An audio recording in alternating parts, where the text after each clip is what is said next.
We're moving. Moving. Ready? Yeah, let's do it. All right, let's do this. Hey, everybody. Good evening. Welcome to the Thursday night editions of the Live Well, and we are going to be having a very fun show. We're going to be sitting here talking about what influences you in fishing, and it's going to be a really fun show tonight. That's right.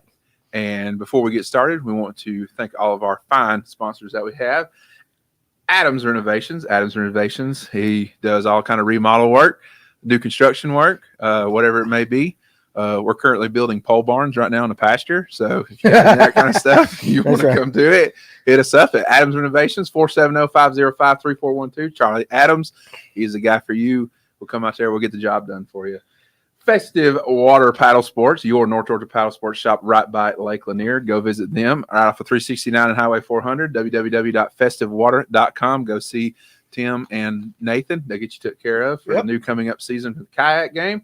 Sonar Pros, the official sonar installer of the Live Well. Call today and schedule your appointment for the new, got all these new sonars. Everyone's got Christmas. You're going to be wanting to put them on.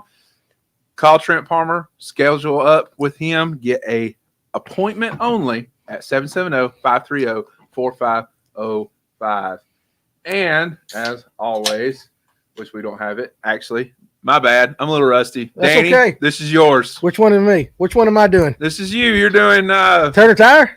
Turner Tire. Turner Tire up here in Jasper, Georgia. That's it. No, we got a couple. Yeah, Turner Tire up in Jasper, Georgia. Actually, talked to Brock. Brock's going to get me this big, pretty sign to stick behind us. But, guys, if you got tires, you got needs for that, hey, spend it local with one of these great mom-and-pop shops like Turner Tire right there. They're in Jasper. They will treat you right. And because it's not up, I don't have the address, but we'll get it for you. We're going to get all this squared away next rusty week. People. We are rusty. It's been off. And, of course, I want to thank our fine beverage sponsors, Etowah Mead, Beer and Wine. That's right. And so tonight I'm going to be partaking of their Dahlonega born in 1833, the 1833 lager right there. So, listen, really cool place. You want to get up there and check them out. It's got a really cool vibe. And one cool thing, if you've never tried mead and you want to, they can ship mead because it's classified as wine. You can't ship beer, but anywhere in America they can send mead. So if you're curious, go to Etowah. I guess it would be. Do we have a .com for them? Etowah? Yeah. We're going to get one. They're supposed to be bringing me a sign, too. Etowah Mead, Beer, and Wine is your destination to hang out for all things in North Georgia brewing scene. That's right. Go visit them at 3003 Morrison Moore Parkway, East Dahlonega, Georgia, 30534. I'm telling you what, it's good. Check them out. Hey, listen, holiday season parties are going to be coming up. Yep. You need to go up there and go check them out. I got some fine stuff up there you need to go check out. Very fine. I'll be heading up there soon to get me some. Very fine. Will you? Yes. Will you head up there? That's very awesome. Absolutely. Now, I also got another good announcement. Starting next Thursday, we've got a new sponsor, and it's Opson Line. Okay, you might not have ever heard of them out here on the East Coast because they're from the West Coast, and they make fluorocarbon for a lot of your big-time tuna anglers and everything out there. Where they're getting ready to come into the freshwater market, and they want to get out here in Georgia and everything, so they've chosen the Live Well to be one of their sponsors. We're going to have giveaways. They're going to send product. I'm going to be able to give product out to some of our viewers and everything, but that starts next week, so I'm really looking forward to that. They're going to send me some swag too. Titus Williams, how you mama and them? How you mama and them? I don't know what in the hell that means. You got to roll it off the tongue. How you mama and them? How you mama and them? Yeah. I guess they're talking to you, right? I don't know. So I think this is directed at me. He's alive. He's alive. Right here, like I told you guys, we just had to make a few changes here. He's still working. Actually, he's working with Adams Renovations. I'm not gone. I'm actually working with Charlie Adams at Adams Renovations. That's right. So I'm still here. He's still here. He's still gonna help us with videos and stuff. And speaking of videos, we got one that's coming out for you pretty soon. I'm just telling you, it's going to be busting y'all's ass on it. Dane's been telling me a little bit about it beforehand. I'm exhausted. I just give you a little hint. He hobbles down the steps, you guys. He's like, oh, I'm old. Tuesday morning, when it was in the 20s and the wind was blowing about 20 miles an hour, at daybreak, I was in the Toccoa River, and I spent all day there. And that's just kind of give you an idea of what's coming up, though. I don't want to spill the beans on the video, but Josh and I have been working on some. We're going to do a lot more of those vlogs. So anyway, we're going to get back into the rhythm. Holiday kind of messed us up a little bit. So I got to thinking what I wanted to talk about tonight. And There is a lot going on. I know you guys all know. Bad personal choice for Danny. That's right. That's right. All you guys know about the Milliken video, and you know about the little spat going on with Randy, and you know about all the problems going on with the professional anglers and everything. Social media influence. Social media influence on. So I got to thinking, and that's just kind of, we can go anywhere you guys in the comment section want to go, but I got to thinking about how you as an individual, as an angler, as a consumer, how you're influenced. What influences you to make the choices you make? Now, we can talk about fishing because that's where, that's our bread and butter right here, but we can go in anything. I got to thinking, I've never, and I told this to Ryan, I've never bought a product. Not one time in my life can I ever remember buying a product because I saw a guy fishing and I saw a sticker on his boat and I thought that was cool. Not saying that's not good for those companies and everything, but for me, I'm not influenced like that. I know there are people that are. A social media influencer, if he makes a video and says, buy this is what I'm catching on. How quick are you to pick up your phone or get on your computer and go buy that product? Just what is, I guess, the driving force in the industry right now? Because what makes you make a decision? Yeah, because I can tell you right now, the fishing industry right now, and Ben Milliken really hit it on his video. Oh, excuse me, what 1833 is good right there. It's tough. The fishing industry is tough right now. With everything that we're experiencing shortages again, right? Yes. I mean, seriously, we are 4 years. I would say 3 because COVID came in 2019.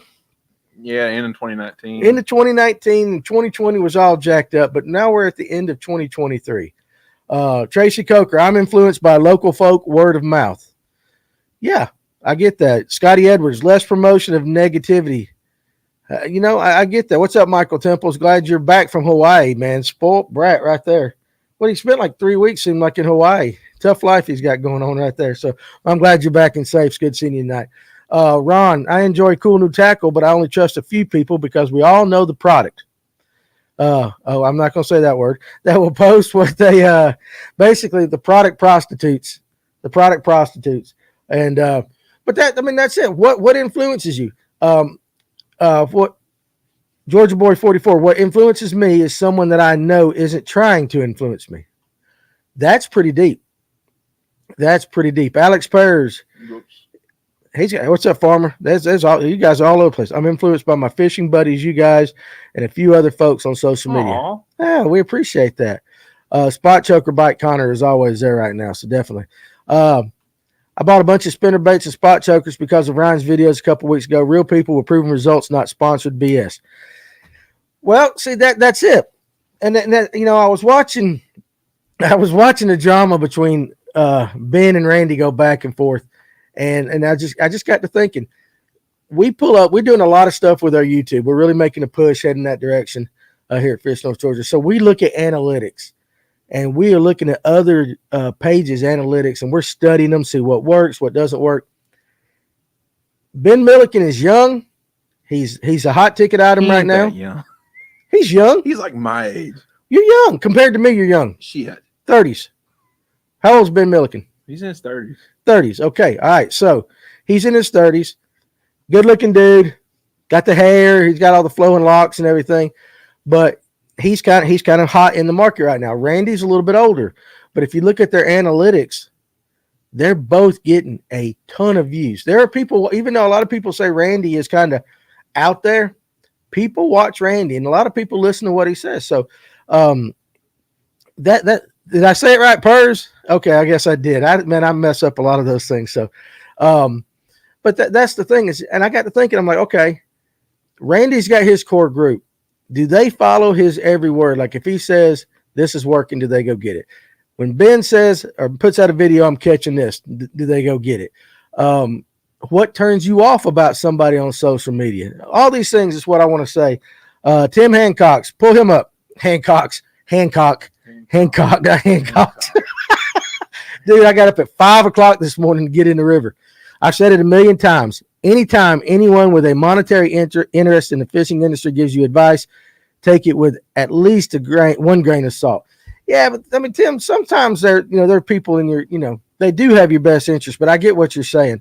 You know, that's kind of the thing, is just what exactly, what are we looking at? What are influencing us? And let's start off, Ryan. You watch a lot of professional fishing, a lot more than I do. It doesn't interest me. Ben Milliken is 34 years old, says Mr. Good Looking out there. All right, okay, he's 34. Ryan, you watch it, you keep up with the guys. Hell, you know their family histories and everything.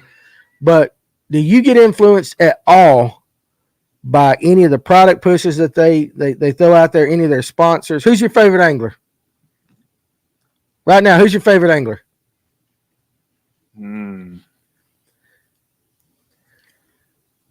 That's kind of hard because my favorite angler just retired. Kevin. Okay, well, let's just take Kevin. Let's just take Kevin. All right, go Kevin. I mean, how much this stuff? This will be an easy answer. Okay, well, did you ever buy stuff because of Kevin? No. And why?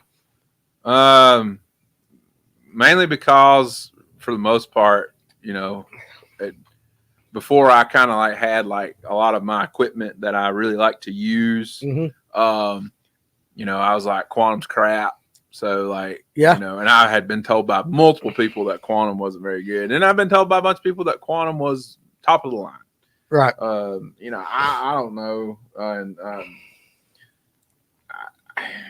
It's really hard to say, like, but I could say probably one thing that Kevin Van Dam probably like made me go, I need to go buy this, was probably when the 6XD crankbaits come out. Yeah.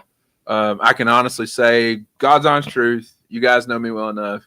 I went and bought 6XD crankbaits because he was wearing them out on Kentucky Lake on. Yeah. And we were just kind of like, well, you know, here's a crankbait that gets down to like 20 feet. Yeah. And it was like, there really wasn't anything much at the time, you know, that could get down, you know, a DD22, you know, depending upon the situation, it'd get down there close. But a 6XD at the time, 6XD was bar none. There wasn't anything else. 6XD got down beyond 17, 18 feet deep, you know, right. depending upon what was going on, depending upon the situation, setup, right, length of cast, all that good, crazy physics stuff that goes along with it. Crazy physics. So 6XDs probably influenced me, but I wasn't in the minority of that. When Kevin Van Dam won on a 6XD crankbait up there in Kentucky Lake, 6XDs probably went through the roof. Right. You know, so, I mean, it wasn't the only thing. I mean, when you say, I guess it's kind of like, you know, when there's a new product that comes out that is just kind of like generationally changing, mm-hmm. the ultra deep diving crankbaits were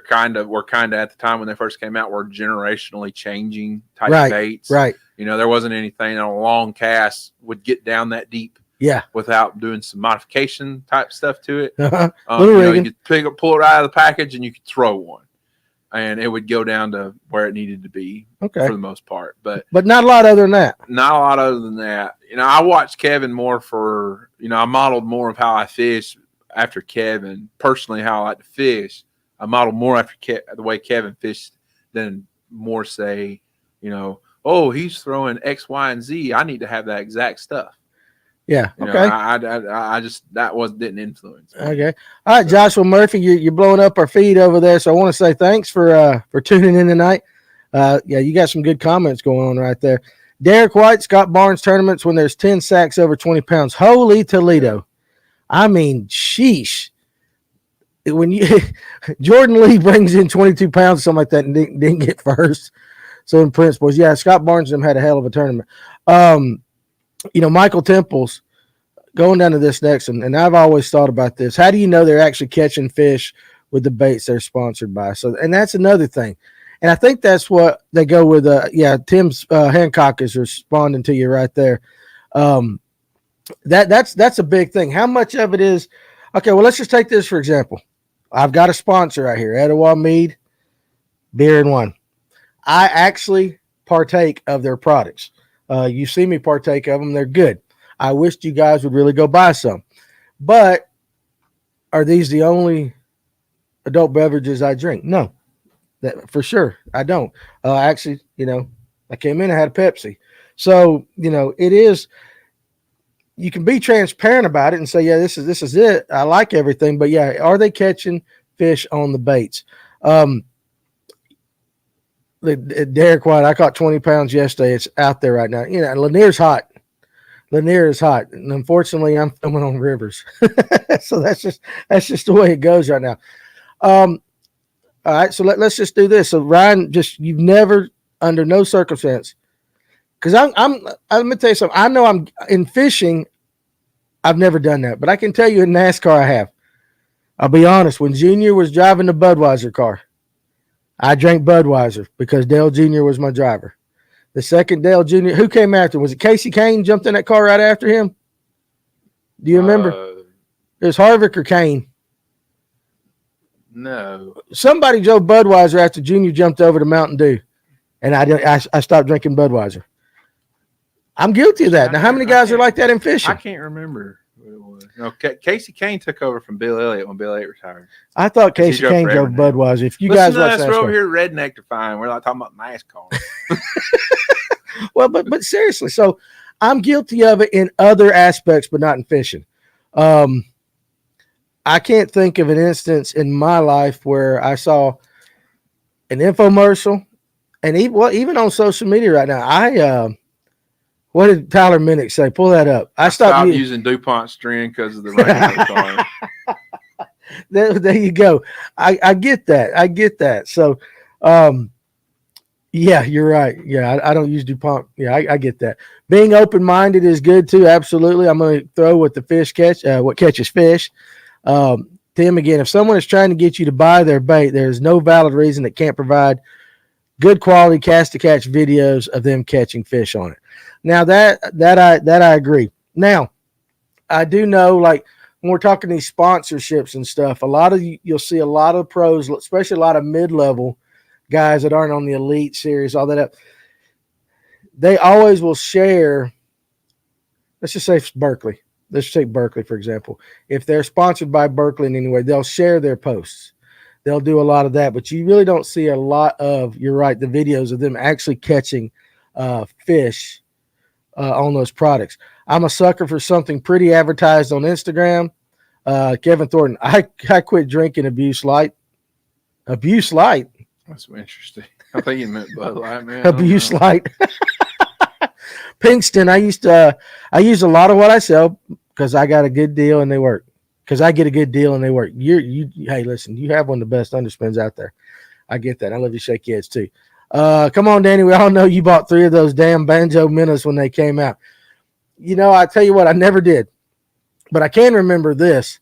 I was like, and Ryan, I don't know, you're young. I'm a little older than you. It used to be like Christmas Day when the Bass Pro Shop catalog showed up at my house every year. I don't get that excited with it anymore. It's not the same. I don't know if that's an age thing, but I have bought plenty of stuff from Bass Pro Shop because of that catalog.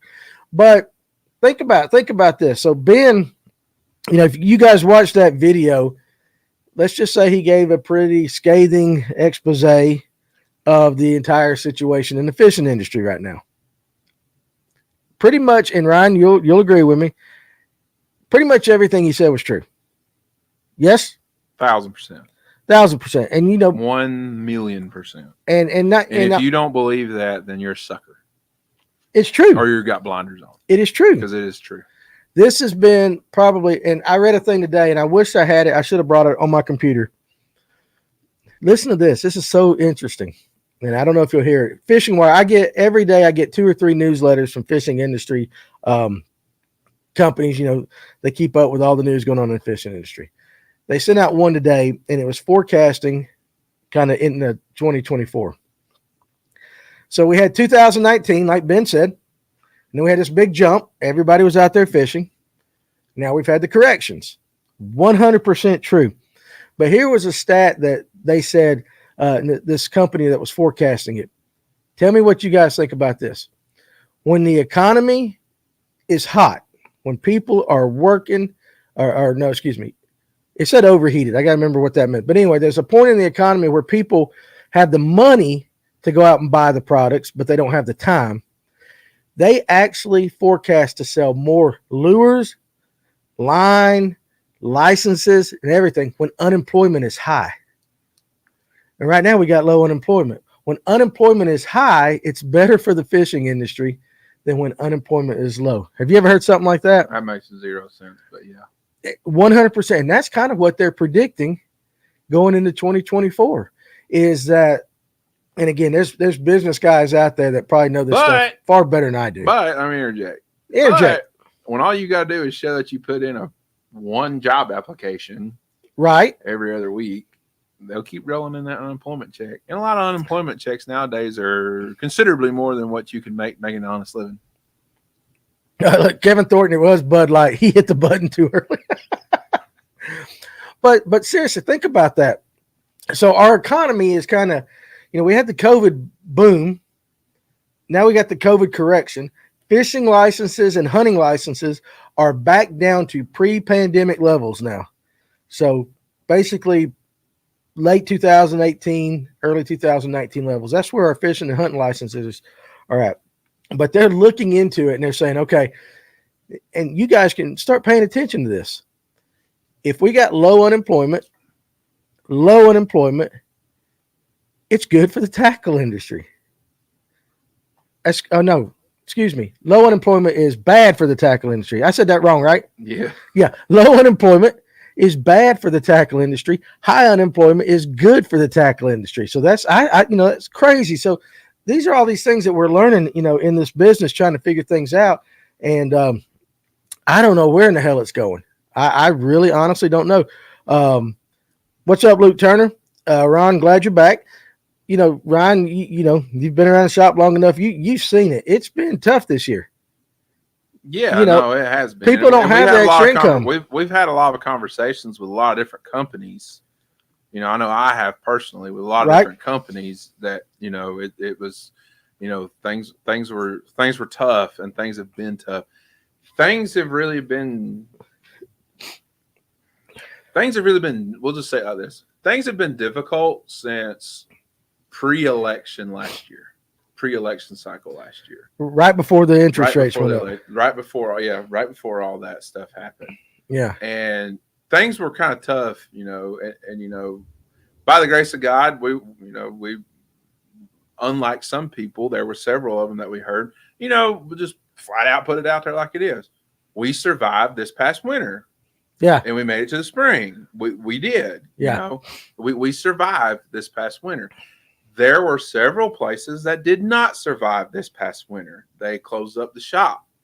Now you're seeing a few more companies that have opened up new tackle shops. Haddon Outdoors is one of them. That new McKenzie Outdoors, I think, is somewhere up towards Rome. Mm-hmm. Somewhere over there, somewhere. Yeah. I don't know exactly any details about it, but they're a new company. Yeah, they just opened their doors like a month and a half ago, maybe. Don't really know where they came from, but more power to them. Hopefully they will grab a hold of something and be able to ride that rope for a long time. But it was very difficult. Yeah. And it was not just in the fishing industry and everything. Yeah, no, seriously. It's difficult in everything right now. Yeah. And it kind of still is. Without getting political, which I don't think we're going to try. McKenzie is in Carroll County, Georgia, so they're down south. Okay, there it is. Carroll County, Georgia, okay. I think McKenzie's might have bought out what used to be Tim's Bait and Tackle.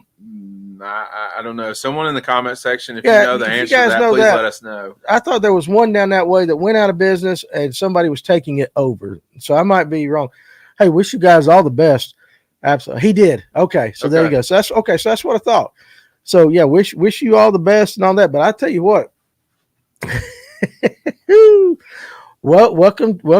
I don't know. This is a tough time to start one of these things.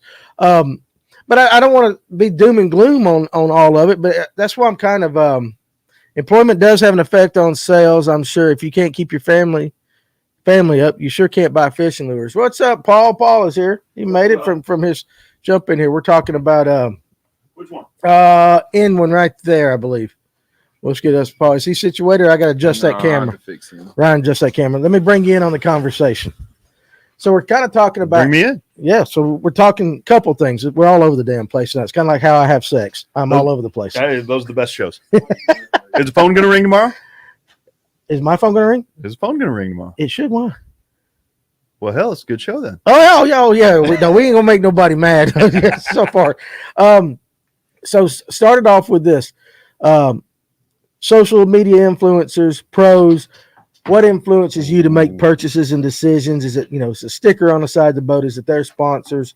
And now we're kind of talking about the fishing industry as a whole being down.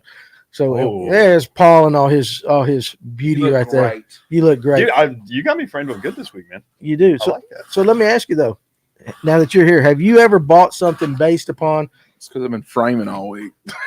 Yes, right. That's all we've done. Practice makes perfect, baby. Yes, right. What have you ever bought anything based upon a social influencer's sponsorship? Or I'm sure there's guys out there that said, "Hey, I'm catching them on this." You might have went out and bought something. Absolutely. But I'm talking about like big time sponsorships. Like, do you buy Berkeley products because Angler A is sponsored by Berkeley? Not really. So there's definitely got to be a changing of the way they do things. Yeah, I think social media marketing in general has really created just this seismic shift. Big time. And I think fishing for sure, because we talk about reach a lot. Like, Yeah. you look at, I'm a big tactical guy. A lot of what I learned about bass fishing when I got serious, quote unquote, about bass fishing, I YouTube tactical bassing. Mm-hmm. Are they touring pros? Right. No. I mean, could you tell me how they did the last time they were in a tournament? Couldn't tell you at all. Right. But they probably sell a lot more tackle than a lot of guys on tour. Yeah. They sell the crap out of it. Well, that's it. Like if your company, and again, I'm not going to get into the Ben Milliken video too damn deep. What time of year is the toughest for the fishing industry? Honestly, I think it's summer. Summer's tough. Summer, yeah. Summer is the hardest. Summer is really difficult. Yeah. Welcome back to I Tactical got- Bass. Welcome back to Tactical Bassing. That's it. It's absolutely. Guys, please come see us if you're watching. That's right. That's right. Summer by far, because at least in North Georgia, fall fishing's getting better. Summer's just tough, and it's too damn hot, and you got all the pleasure boaters out there, and a lot of guys just don't want to go. Y'all got to buy kayaks. Y'all got to go river fishing. It is the answer to what ails you. Dude, I've been on the river 3 days straight. I got to tell you about it. It's great. When a pro isn't sponsored by a product they are using and having to buy the product. Did I read that right? When a pro, yeah. Chris, do us a favor. Retype that. retype that. And then Is send it it a back. question? Oh, okay. Is it- I is get it a it. Send it question? back to us. So it's when a pro is using a product that they're having to buy out of pocket. That's when he will. Okay, so that's a big that. Okay, indicator, right? big Like, indicator. Was it when the A-rig hit the market? Like, Yeah. I mean, guys were getting them anywhere they could. Well, let me Or ask. even with sonar now, guys talk about, they might be a Garmin Pro, but they got all three up on the front of the boat. Oh yeah. There's definitely someone that go all kinds of. Let me ask you this: what influences you the most when it comes to making a purchase in the fishing industry? Ooh, it depends on the size of the purchase. Value for money is a big one for me. Right. I think everybody is looking for that, for value for money. I think for a beginner, you're trying to cover as many bases as you can. For me right now, like, I have a style that I like to fish. Mm-hmm. I have things that I like to do.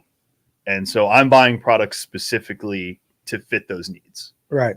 Um, What influences you? Is it more the social media when it comes to that, or is it just? But at this time, and you're pretty much in this stage, you know what you like to do, so Yeah, not as I much. think a lot of anglers, it's harder to influence you the more you've seen. Like, after a while, you've been in the game, like, you know what catches fish, you know what catches fishermen. That's true. And that makes it tough. Yes. I think too, though, it makes you resistant to sometimes to like trends that can help you. So it can work against you. Yeah. In a way. I would say so. That makes sense. What about you, Ryan? Well, it's kind of like what I said when you asked me earlier. In terms of baits, I'm pretty set in stone. There's 100 different toads out there, but I'm still going to throw a horny toad. You gonna throw the And zoom? You can't make me change. You are no seriously. I've seen you look at several different brands like that. And you're like, Well, I mean, I just what's up, Walton? I challenge someone to find somebody who knows as much about the horny toad as me. But seriously, when it comes to that. But since Paul was late, it's like what I said earlier. The last real thing for me that kind of really like made me be like, I gotta have it, was 6XD. Mhm. The 6XD crankbait. But that was more and I of don't a know, debate, Paul, right? you know, I don't know how much big into bass fishing at the time you were back in the 2009, 2010, when Kevin Van Dam won on a 6XD crankbait. I doubt Paul was even fishing back then. Was you fishing back then Were for you- bass? I was you- fishing For back bass? Were you Were you salmon? fishing Were for you bass, salmon? then. I walleye? was fishing for fish at that point. Okay. Yeah, you're fishing for fish at that point. Yeah. But it's a lot of that. That was what I kind of compared to. There's not really been for me. I'll just put it to like in a better sample size. For me, in the past 5 years, so going back to 2018, for me personally, there hasn't been anything really out there that has made me be like, this is going to change the way I fish, and this is going to like all I'm going to do is buy these.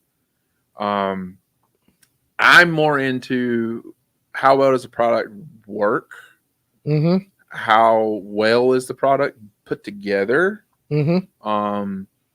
and you know, Yep. kind of price point maybe too a Yeah. little bit.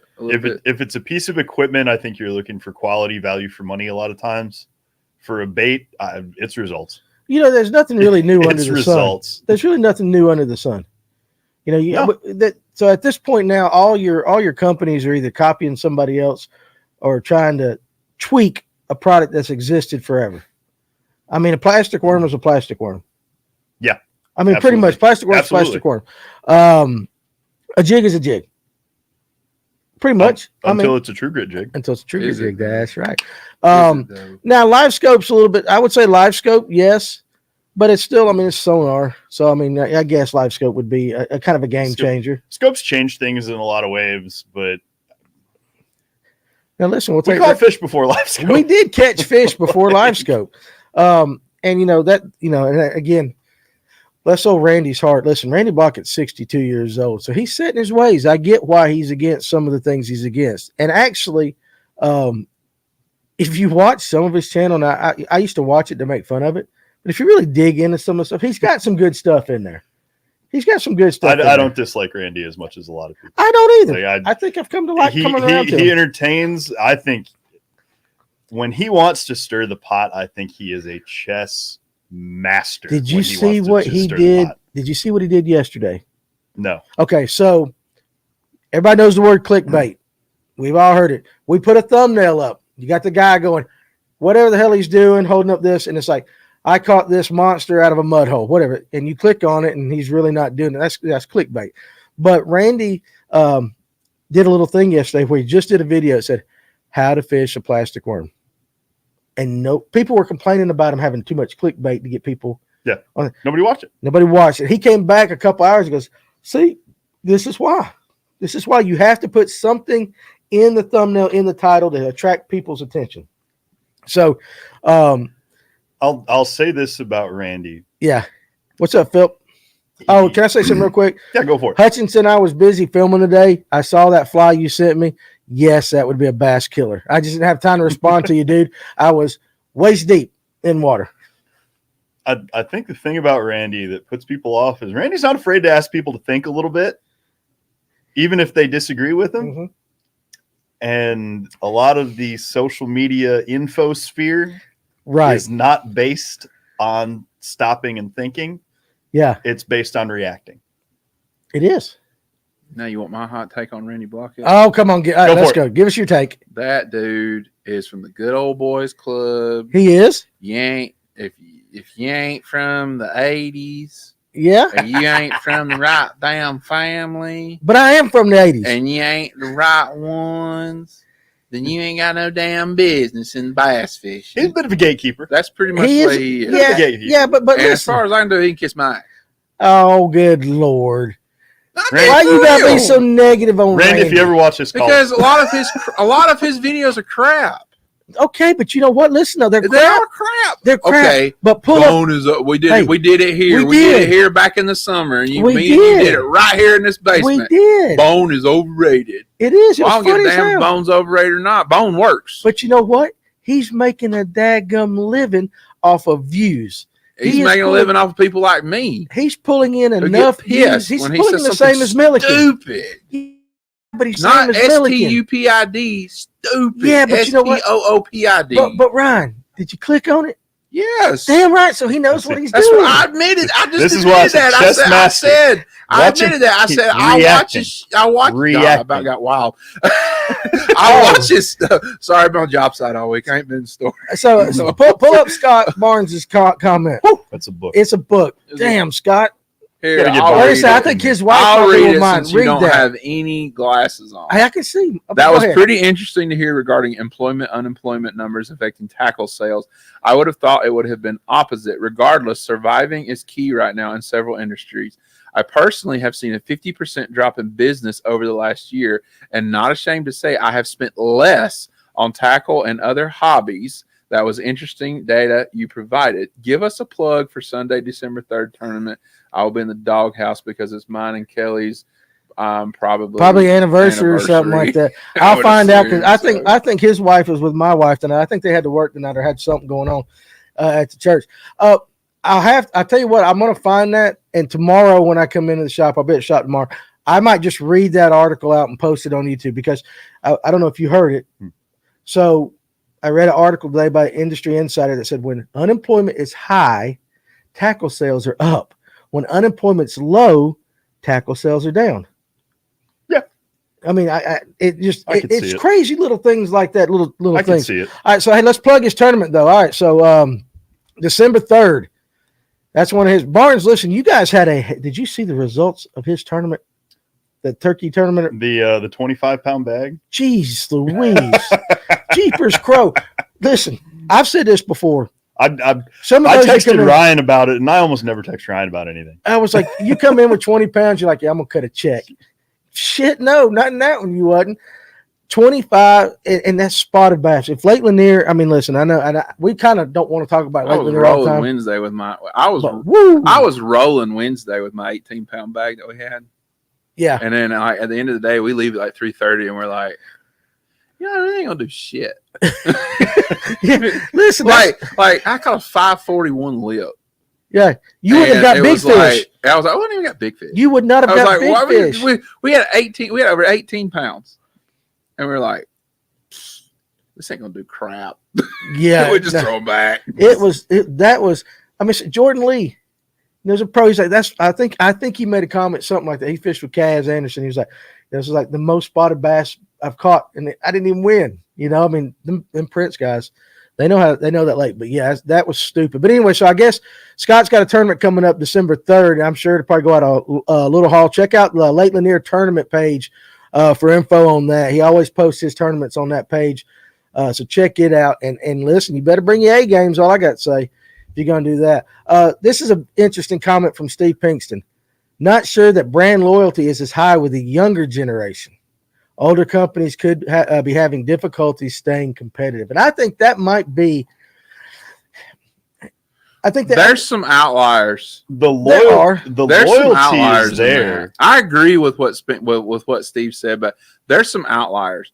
Zoom, Gary the older Yamamoto. the older companies. Their company's been around for a while. Guys want to buy Even Google. down in like Texas, Yeah. like Man still has like a pretty big following, like down in like Texas.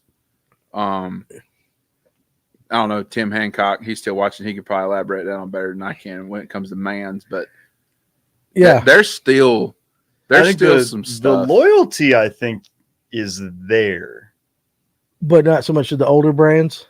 but I think the brand it's harder to keep up with the times. It's a much more fickle environment. I could see that. Do you think that's a result of people like Guggen? Yeah, absolutely.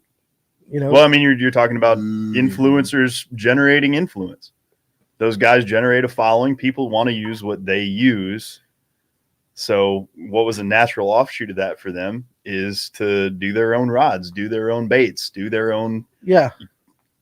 merchandising. Where the real money from the YouTube channel is made. That's 100% as true. as Mel Brooks once said. Merchandising. Like- 100. Yeah, you're right.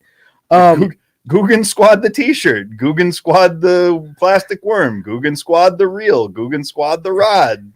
It's Guggen Spaceballs the flamethrower. Guggen That's Squad. Like, right. Yeah. Guggen Squad the shirt. Guggen Squad the hat. I just, you know what? Yeah. I don't think I've. I put don't it on think a I've ever- t-shirt ain't just a joke. No, that's true. And I will tell you Like- that. Yeah. Listen, apparel is where your profit margins are. Absolutely.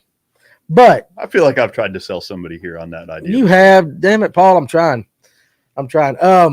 Loyalty for the youngins is around social media presence and YouTube, and I would say Yep. that. Spaceballs a flamethrower. The kids love this one. That's good. And there's some guys out there going, "What the hell are they talking about?" If you ain't watched Spaceballs, you got to go watch it. It's a classic. It You is got a homework. classic. You got homework. You got homework. Go watch next Thursday night. We're going to do a test on Spaceballs.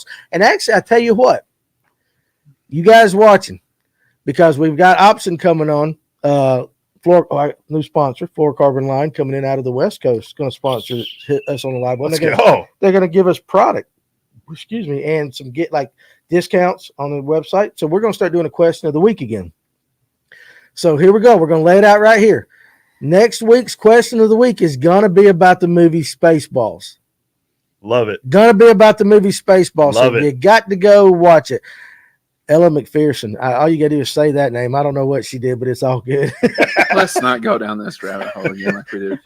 We had some fun. It's like what was that when Big Al was Ken on Pruitt here. was here? Big Al was on. It was when Big Al was Big here. Al. We were talking about Farrah Fawcett and Kathy Farrah Fawcett. Ireland No, and stop Cindy it. Crawford and all that. Stop it. Back when women were women. Not that women aren't women now. You just don't know if they're real or not. Lord. And I'm talking about like real women being real women. You know, them parts, hey, that's an aftermarket right there. Joey Metcalf. I prefer to be a guy who can fish with a flasher and also a live scope. Everyone has different views, but at the end of the day, are you having fun or what is the point? And that is true.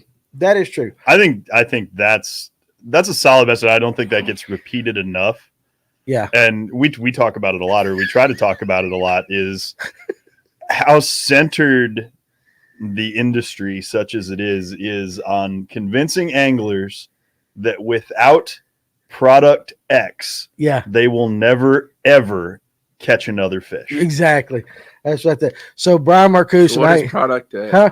Brian, I see your comment. I ain't doing homework and I ain't studying. It's anything. It's whatever the new magic bullet is. Forward facing sonar. It's without- like in without- hunting, it's like the Creedmoor or the Yeah, little 6.5 Creedmoor. 6.5 Creedmoor. You got to have that. Yeah. Like I've been slaying deer with a 30-06 for years, but whatever. But it was when the Alabama rig came out. If you weren't throwing an A rig, you're never going to catch another bass. Never going to win another tournament. Or it's going to ruin. It's going to ruin. Yeah, fishing. yeah. All the lakes are getting ready. All the fish are going to be caught out of the lakes and everything. It's too damn easy to catch fish on an Right. A rig. No. Philip Hutchinson's. What do you guys think about custom painted baits? Not talking huge stuff either.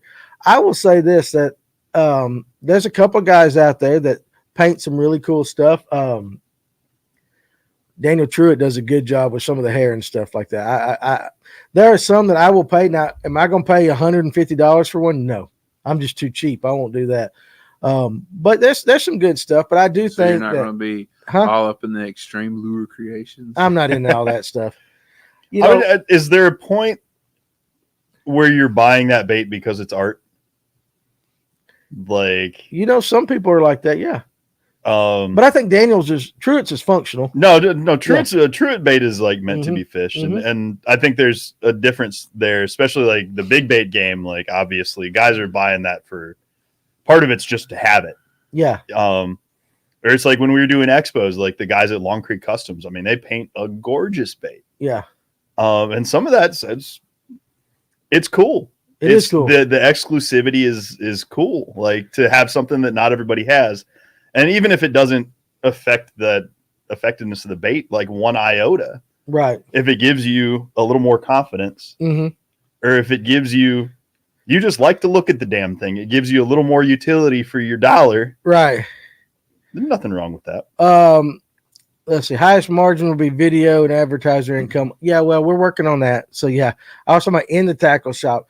I will say that that's what you'll see a pretty significant change here over 2024 in this upcoming year with how we're working. And here's funny. This is what happens. This is what sucks about being old. It's figuring out the algorithms for all this social media. YouTube's got its own, TikTok's got its own, the Gram's got its own. Yep. It is insane when you start doing the research, and I don't know how many countless hours of videos Josh and I have been watching here lately. That's just crazy. Tim Hancock, it's not necessarily better than the stuff that's been around for years, just packaged prettier and promoted harder. That's true to a point. I would say that Paul made this statement. There are two types of baits in a bait shop. There's that small little part that catches fish, and then about 80% of it catches the angler. Yeah. I mean, honestly. And it's like the colors.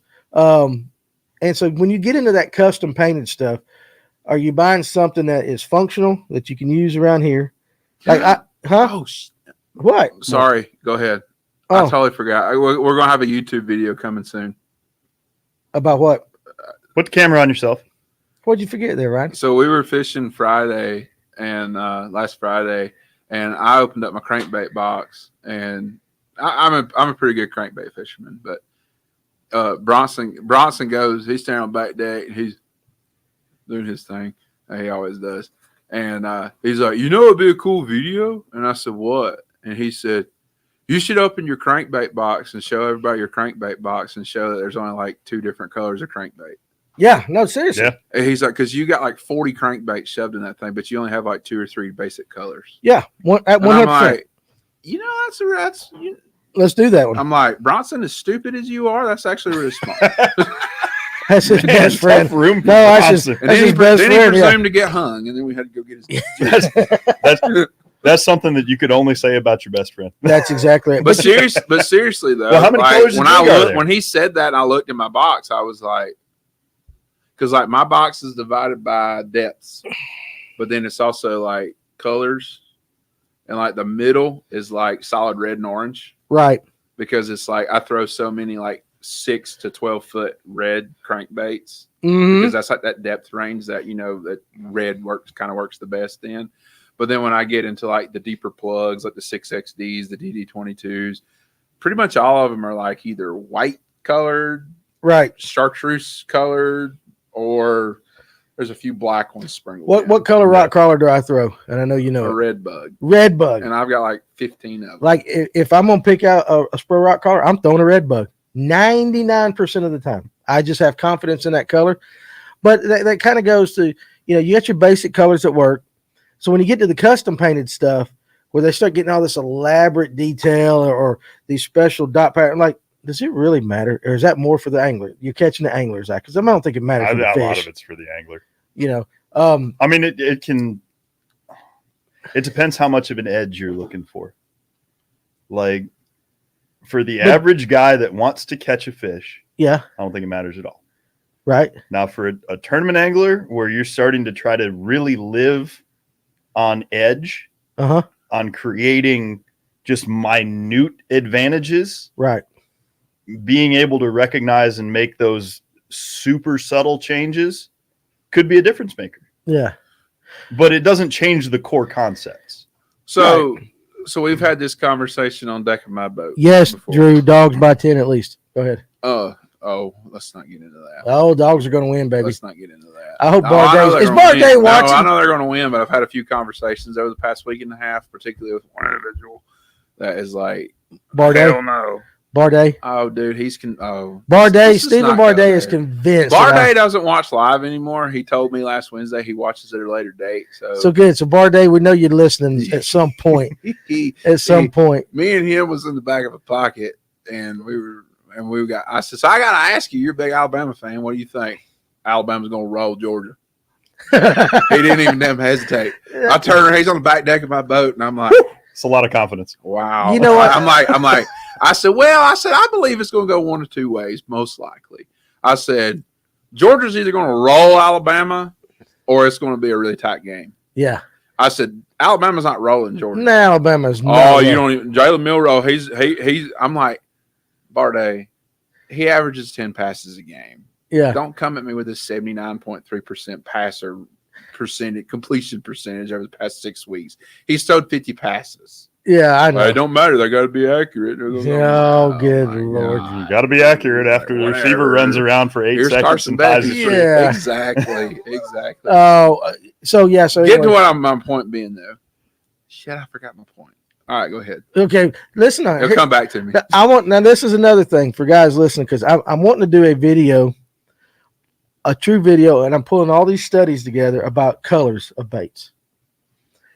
All you need is a Bill Dance color selector. Oh! You need a selector. Or did you remember your thing there? I Ryan? remember my thing. Go ahead before I get started on this. Me and Bronson had a conversation one time, and we were having it was one of them days that all of us have had. It was just like, it's not working. And it's like, pull out the spinning rod and start throwing the old shaky head just to know what a bass feels like, regardless if it's 12 inches or 5 pounds. Let's just see if we get a tug on the line. Right. And we go, the reality of the situation is we got all kinds of crap that we throw.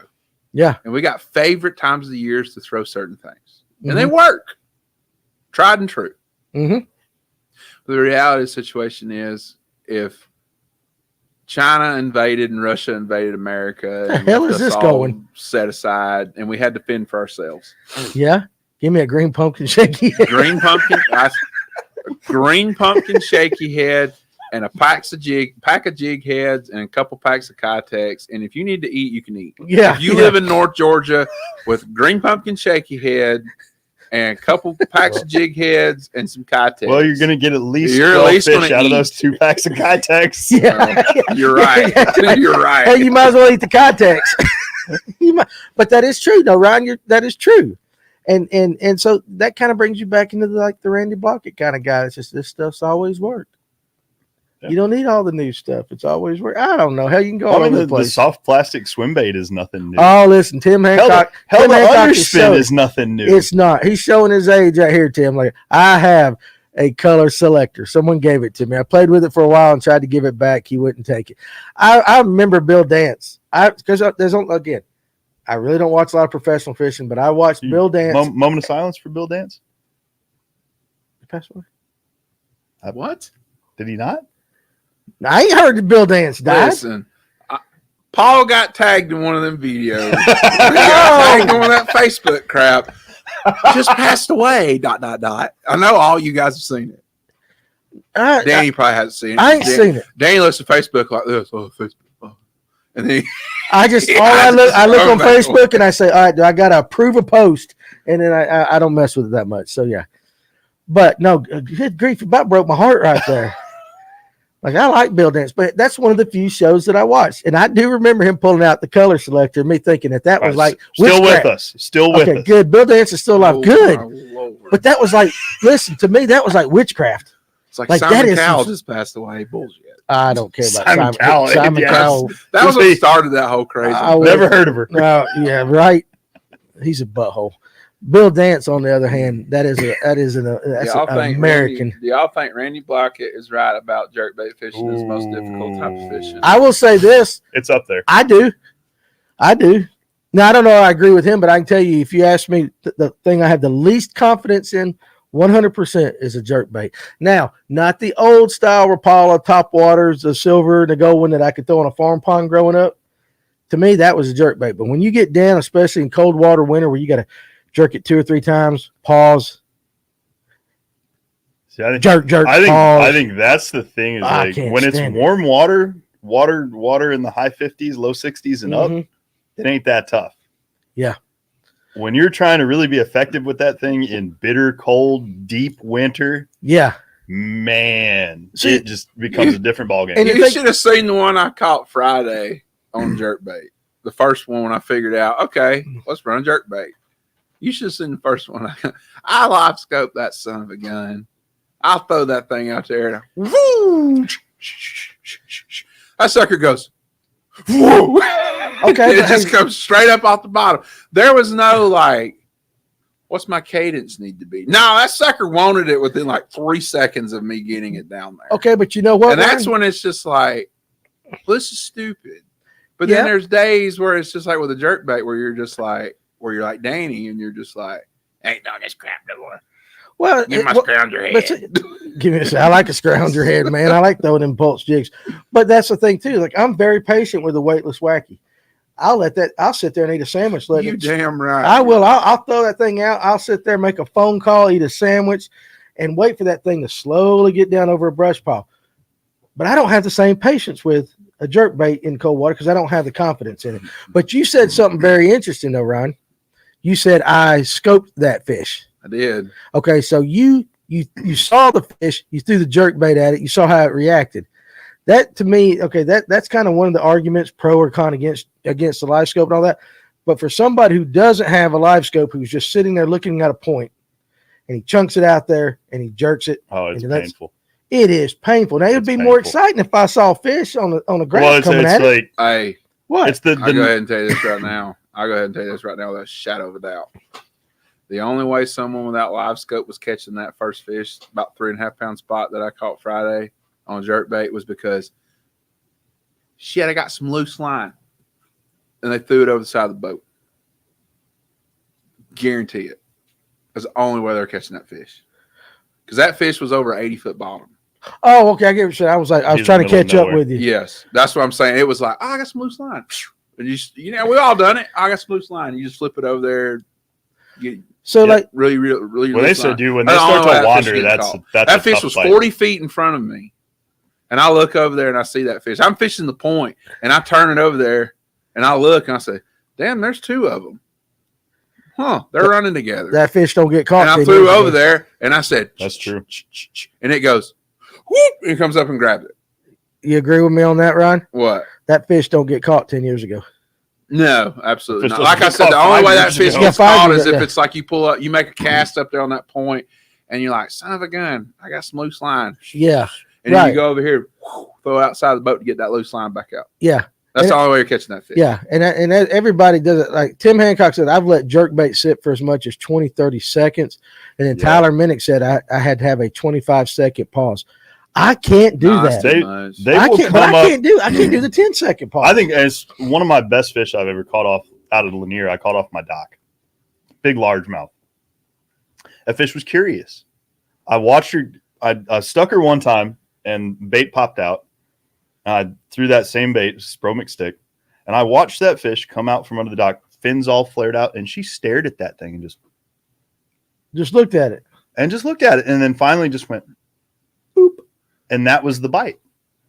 And I think sometimes with the jerkbait, that's what it is, and that's why you need that long pause, because they rise up or they come out of wherever they are, and they're really evaluating that bait. Yeah. And they don't know, I think, sometimes whether or not it's food or not food, but they can't afford to let food go. Right. And as we're fond of saying, they don't have hands and they don't have pockets. yeah. So if they want to try something out, Yeah. they gotta go in for a taste. Yeah. Ron Swinford. What's worse is when you see them on the live scope, they come wide open after it and then at the last second turn away, or they followed every jerk and never hit it. It's painful. I've experienced now see this Throw some big baits, you'll get listen over though, I've experienced that. This trout video we're working on. 3 days, last 3 days, I have had more trout follow up and some it. nice ones. They're crappy about They following. will follow that fly up, come up, or they come at it like a bat out of hell, Yep, and then shoom, they're awful. and it's just awful like about following. I think honestly, like fly fishing will teach you a lot of patience that probably would translate over into the bass game. Little patient. What did you say? I was singing Guns N' Roses. Why are you singing Guns N' Roses? They'll back get there like I don't know if you guys were streamering or whatnot, but you streamer fish a little bit, Bless my soul. or even throw like bigger conventional stuff, dude. They will get mesmerized by a bait. Yes, they That- will follow it. That fish will be hung up, and he's not going to eat in 1,000 years, and he's just following it. And that's what they say about muskie fishing. Just move them is half the game Yeah. in muskie fishing. Yeah. I've had brown trout swim themselves halfway out of the water, and then they just they snap out of it. Yeah. The head comes out, and they go, "Oh, what was that?" it's and like- then they're gone. It's like I said when Glaze was on here. It's like a set of boobs. They're just looking. They're looking.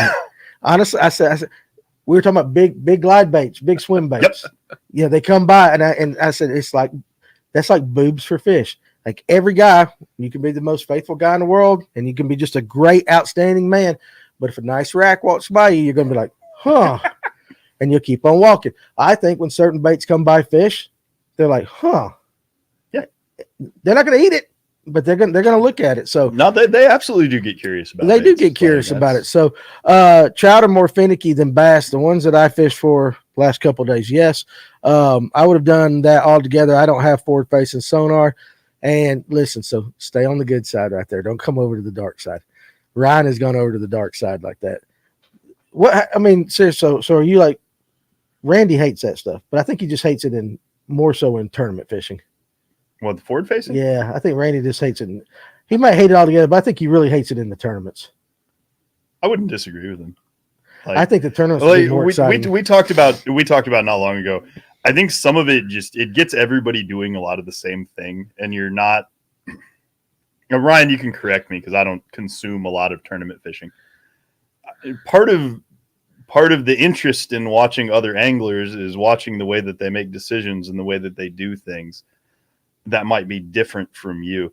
And when everyone's doing the same damn thing, it just loses some of its boring. Its pizzazz. Like, it's boring. You're not watching guys make a critical decision. I'm going to crank up and I'm going to stop doing this and I'm going to go start doing that. It's just a different. Yeah. I know I get what you're saying. Uniformity is not entertaining. It's not entertaining. Pull up Brian Marcusen's comment right there. And I think all of us have done this at some point. I cast to a brush pile. I knew I had 2 fish on top. Backlash, and it was bad. Probably 2 minutes to get it out. Reeled up the slack, 1 jerk, and caught both of them. Yep. I've done that where throw it into something, brush pile or something, and you be hung up, and you just give it a real snap. And sometimes it's that snap, it comes out, Oh, man. boom. Yep. Yeah. With any kind of bass fishing, man, if you want to catch 1 fish, find somewhere where there's 2 fish, because that natural tendency, that competition instinct that kicks in, that's one thing we're gonna get one. That's one thing. So we threw a woolly booger a little today. We brought it through certain pools, and Tad was with us, and he said, the first few times you pull that thing through, watch how they compete, and watch how they just all go crazy. They were going after, but after you've done it after they've seen it a few times, they kind of slow back down. But that first couple of casts, because they got to compete with all the other fish, and so that works. But I tell you what, too, another thing, boy, you're talking about everybody talks about Lake Lanier being down, and I know they drag Allatoona down, but man, some of the rivers and creeks around here are way down, Ankle deep. way down. It's really sad. But now we're supposed to get 2.5 inches of rain over the next couple of days, so maybe that'll help a little bit. It's going to blow them out, but it'll help. Anyway, so regardless, back to the original topic that we started on about an hour ago, like that, we were talking about, brand sponsors and stuff. What was the name of the angler, Ryan, that was whining about, that Ben said was whining? You talked about, who was it? Fouts. Who? Jacob Fouts. Jacob Fouts. What was explain to everybody. contention Yeah, explain briefly? to everybody that there, Ryan. Bring us up to date on that. He made a video. Hold on, give me like 2 seconds to paraphrase. Look at the gears turning. Basically, He got smoke coming out of his ear. basically, no, shut up. Basically, Jacob was saying that as a professional fisherman that he is, he can't make a living at it anymore. Won't be able to make a living at it with it. And he basically, in a nutshell, said it's social media's fault. Social media influencers' fault. So that's what his argument was. You can roll back and watch the video, but I try to paraphrase it as best I can. It's not exactly like word for word what he said. He But didn't you can really follow say it. it's social media's fault. Basically, what he alludes to is basically he was complaining that basically saying most that reductionist companies want to give money to influencers before they want to give money to professionals. Well, yeah. I have the most reductionist response to this possible. Okay. Why hasn't he put more effort into becoming an influencer? So so the pattern's there for you to follow. It's not new. It's not new anymore. You're right. And I will tell you this, that if I got $1,000 and I got to give it to an angler to put a sticker on his boat, or I got to give it to some kid who's got 100,000 followers on YouTube. That ain't no contest. It's going that way. That's a business decision. That ain't no contest. Yeah, that's a business decision. And again, like I said, I don't put a lot of stock into professional bass fishing anyway. But Yeah, Lunkers TV said that on podcast too the other day too. All this crap's come out like at the same time for some reason. well, It's kind of weird. it is. It's kind of it's like kind it of was a- like it's a day cascade, 1, day though, 2, like- day 3, and it was like the you know, drama they all moved been off like, Lake Lanier to the national scene. So Well, it's a cascading thing though. It's, you know, one person, and that's again, it's social media. You don't want people to think, you want them to react. you Like, do, yes. So one person says, and then you push the snowflake off the top of the mountain, it starts to roll. You got a snowball. Then you got a big snowball. Mhm. Pretty soon you got an avalanche. Everybody's got to talk about it. Everybody's got to get their 2 cents in, because if they don't, the people that engage with them are engaging with someone else. I will say this, yeah, and this is true. After I watched the Milliken video, I thought about doing a video on it, little response reaction between the two. Why wouldn't you? I started to, and then a good buddy of ours did one, and wow, man, boy, this stuff is good. It's tasty. Man, it's been a long day. I need it. Buddy of ours did one. He doesn't have a very huge YouTube following. We got some really good views on it. And I did not want to step on his toes doing that. I'm like, okay, you did it. You beat me to it. Good for you. But you're right. You got to, social media, you got to be quick on the draw. You got to be able to hit that response, get on it, and stay in it, and be one of the first ones to kind of get in on that. Because if you're 100th or 200th in line, by that time, it's already moved on to something else. Yeah. You got, when it comes to controversy. How would a Chapo work on fish grouped up like that? Let me tell you something. Chapo don't work at all. Whopper ploppers, they don't work. They don't work. I'm not a Chapo guy. I don't throw it very I wish I much. knew Danny in 2012. A what? I wish I knew you in 2012. Oh, there was a time, man. 2012 was stupid. What when it first came out? Man, 2012 is like all of us were showing up to the ramp like in September. And every damn one of us had them Whopper ploppers laying on deck. Yeah. We just all went out there. We just threw Whopper I ploppers. still playing And beer it league was like softball who back gets then. five biggest bass on them Whopper Yeah, ploppers. I was still chasing the dream of the yellow softball was going to make me millions of dollars. And we didn't give we Semi-pro didn't give a softball damn. player. We didn't give a damn in 2012 Jackie and Moon. 2011. We didn't give a damn. I did. Well, oh, it's a giant! It's a giant! It'd be a 2-pounder. It don't matter. God, that was fun. It was fun, man. That still is fun. Pull up. It was Tony, disappointing, but it was still fun. pull up Tony. Tony's Mr. How-To hero right there. Many of the pros are upset because influencers are getting the limited marketing budget of sponsors because the influencers sell way more product. I want to thank my sponsors. Doesn't cut it anymore, and I think No. that's 100%. You got to do more. You got to do more. And I will say this: the limited marketing budget, they are dwindling. I will say that they are Like, dwindling. Are they Or they're being- dwindling, or are it's like we'll talk about baseball or football or any other sport? Like, are they dwindling, or is the abundance of analytics allowing these companies to know where their dollars are going in a way that they didn't before, and to be able to be more effective with less? I would probably Because say, they're never going to be like, we can be more effective with less, but we'll keep spending what we got. yeah, That ain't how it is. I would say there's a little bit of that, a lot of that, excuse me, a little bit of the dwindling, but I would say you're probably more right on your take on that. It is easier and easier to target people than ever before. The profusion of big data, Mm-hmm. you know more about your customer than you ever have.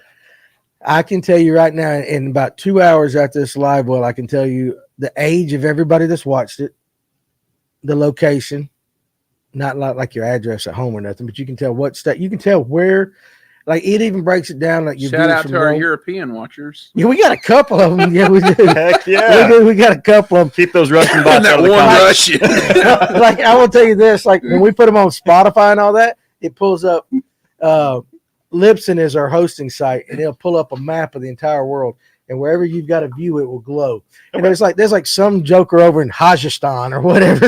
Like, what the hell? He probably, because it says Fish North Georgia, probably thought we were talking about that Georgia. Actual Georgia. No, we're talking about this one. But I think you're absolutely correct on that. The analytics these days is amazing, and there's so many more people going after that money. Yeah, there's so many more. Absolutely, people. There is. Everybody wants to. But it's so much easier though now for the people giving money. It's easier for them to quantify who moved the needle. It's not the shotgun anymore. It's like the sniper rifle. ROI. Yep. It's all about ROI, return on investment. So, like, if a company gives you $10,000, they're expecting that to be turned into $20,000, $30,000, $40,000. And if it's not, it's not. And that's why I have a lot of younger guys talk to me about, man, I want to get some sponsors and all that. I'm like, good luck. Good luck. You got to have the social media. Yeah. And so, how does that affect professional fishing going forward? It's no longer going to be the days that you can stick a sticker on the boat that says Strike King or something like that. Yeah. No, like I said, I've never bought anything because of a sticker on the boat, or all the jerseys where we all, all the professional anglers like the NASCAR jersey. Ryan, how does that affect going forward?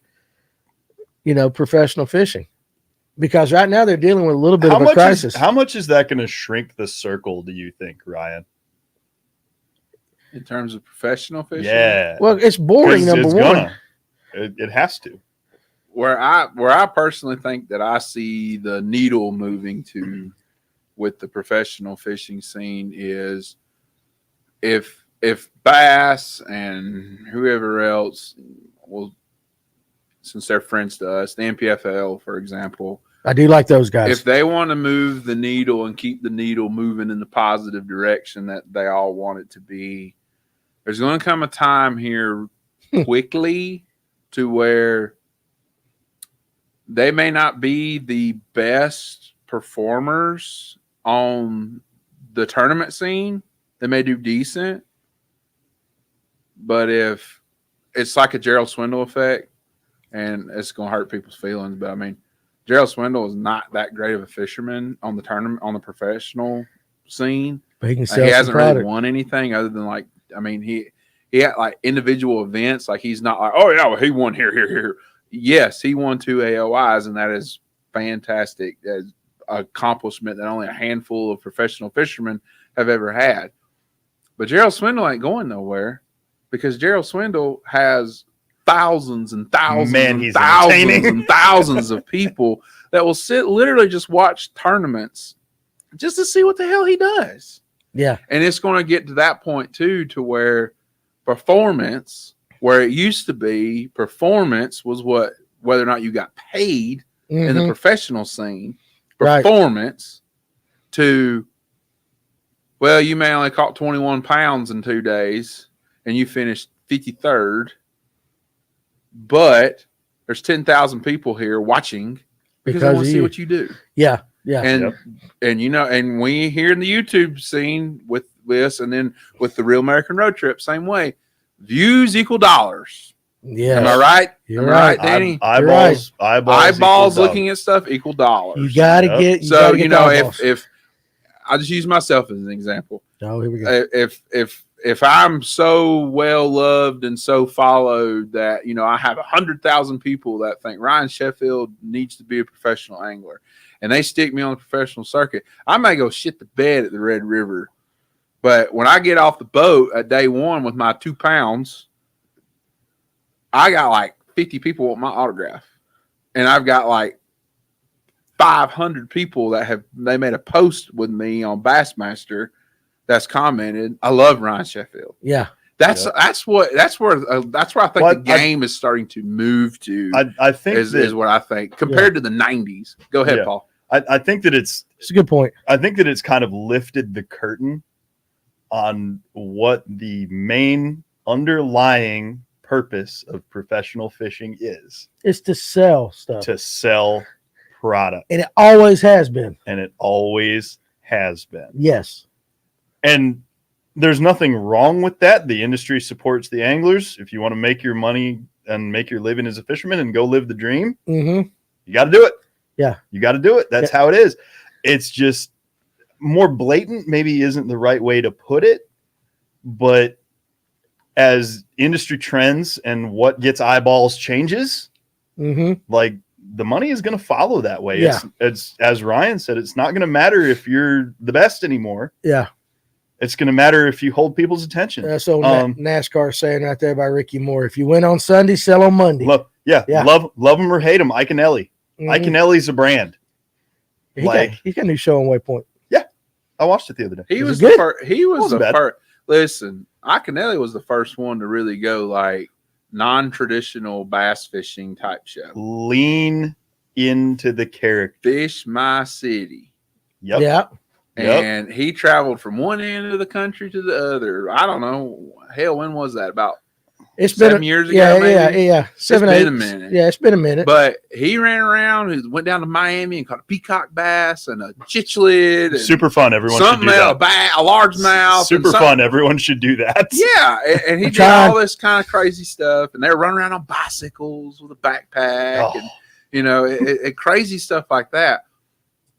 But it's like Iaconelli left the Elite Series a couple of years ago, and then he came back to the Elite Series. And when Iaconelli announced that I'm going to be trying to come back, I'm going to be coming back to the Elite Series, bro, it was like people were like, it was like two sides of the coin, but it was all the eyeballs. You had all the people was like, oh, great, that loud screaming son of a gun is going to be out here again. We get to hear him screaming about everything again. And then the guys who's like, bro, I actually love him. He's great. Yeah. Yeah. And, I mean, no one, people like me are like, he's confused with what a 2-pounder is all the time. 2-pounders are always 4-pounders. But, and it drives me up the wall, but You watch him. you watch it. You watch. You And watch I'm him. just as guilty. I You watch watch him. And here's another point that we don't see made very much. You watch Iaconelli. Does he enjoy fishing? it. I think so. Damn right he does. I think Does he enjoy fishing? Yeah. He makes fishing look fun. What are you selling to someone who wants to get into fishing?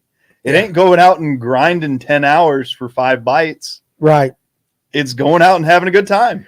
You got to. and It's a different facet of the experience. Here's a perfect example too, right here. Before Danny says something, here's another perfect example. Scott Martin. Okay, he will be able to fish the Elite Series for as long as he damn wants to. Yeah. He will. Why? Because a couple years ago, about 2 years ago, whenever it was, when he came to the Elite Series, he did the narrative that was oh my God, we all have to watch this and we all have to subscribe to his YouTube channel. Because he was like, my dad was multiple AOI, multiple BASS event winner, but he never won the Classic. Well, I'm coming to win the Classic. Yeah. And it's the same narrative today as it was a couple years ago when he started. He ain't damn sniffed the Classic. But he will always be an Elite Series angler unless he decides to go somewhere else. Yeah. Because he gets 100-something thousand views when he drops a video within a week. Yeah. Yeah. And No, you're right. all the sponsors, Right. all the companies, Bass included. Bass is like, oh, we're going to keep him because when he's He's an Elite Series he's an guy. asset now. Exactly. He's an So asset. it's like we can't let him go. It's like having oh Lord. It was like when the Braves re-signed Tom Glavine there at the end of his career. That wasn't because Tom Glavine wasn't like still a great pitcher. No, he was terrible at the end of his career. He really was. But they re-signed him that 1-year contract because it put butts in the seats. I booed him when he came with the Mets. I'm sorry. I was one of those guys. I don't know if I ever really forgave him. Me and Glaze went to the first Like- game he came back with the Mets, and I'm not going to lie, God, I booed his ass. I think for 11 or 12-year-old Paul, that was the real awakening that sports was a business Yes. and that your idols sometimes leave town. Yeah. Because I thought after the 95, the game in Cleveland, I was like, oh my God, he's going to be away forever. Yeah. And No, then when he went to the Mets, my heartbreak. You know what? Heartbreak. You had to start adulting about that time. That's when you Right? learned about adulting, and it's tough. Never forgave him. Couple of comments, and you ain't got to scroll back up. Brian Marcuson said earlier, "Get that spider. We've been staring at him. This place is Spider. infested. Let me just Lean out of there. Yeah, take one of those." Brian Marcuson said he's learned way more off of YouTubers than he has any of watching the pros or Bill Dance and stuff like that. And that's a very true statement. And that goes into what I was getting ready to say right here. And Casey Blanton, glad to see you here tonight, buddy. Connection. We talk about it. Me and Josh talk about it all the time when making videos and all that, and why certain things work and certain ones don't, is you've got to connect with the viewer. So if you're making YouTube videos that connect with your audience, and you get them engaged in what you're doing. Okay, so now you're a company, and you're like, all right, I got a new product coming out. I want to invest $10,000 in it. You're looking across the spectrum, and you say, okay, here's a pro that kind of like what Ryan said, ain't won nothing in forever, doesn't do social media, or I got this kid over here who's got 100,000 followers who connects with them, and if he pushes our product and connects with our product, they'll connect with the product because he's got that connection. You like that? That's a mead, man. That's good. Is it good? That's damn good. So that's next week. We're gonna have some of that next week. So that goes back to the But you see what I'm saying, though, Ryan? the whole topic of the show of tonight's show. I don't even remember what it was. What influences you in fishing? Okay, so yeah. We're going to have a generation of anglers right now that they're going to answer the question, what influences you in fishing?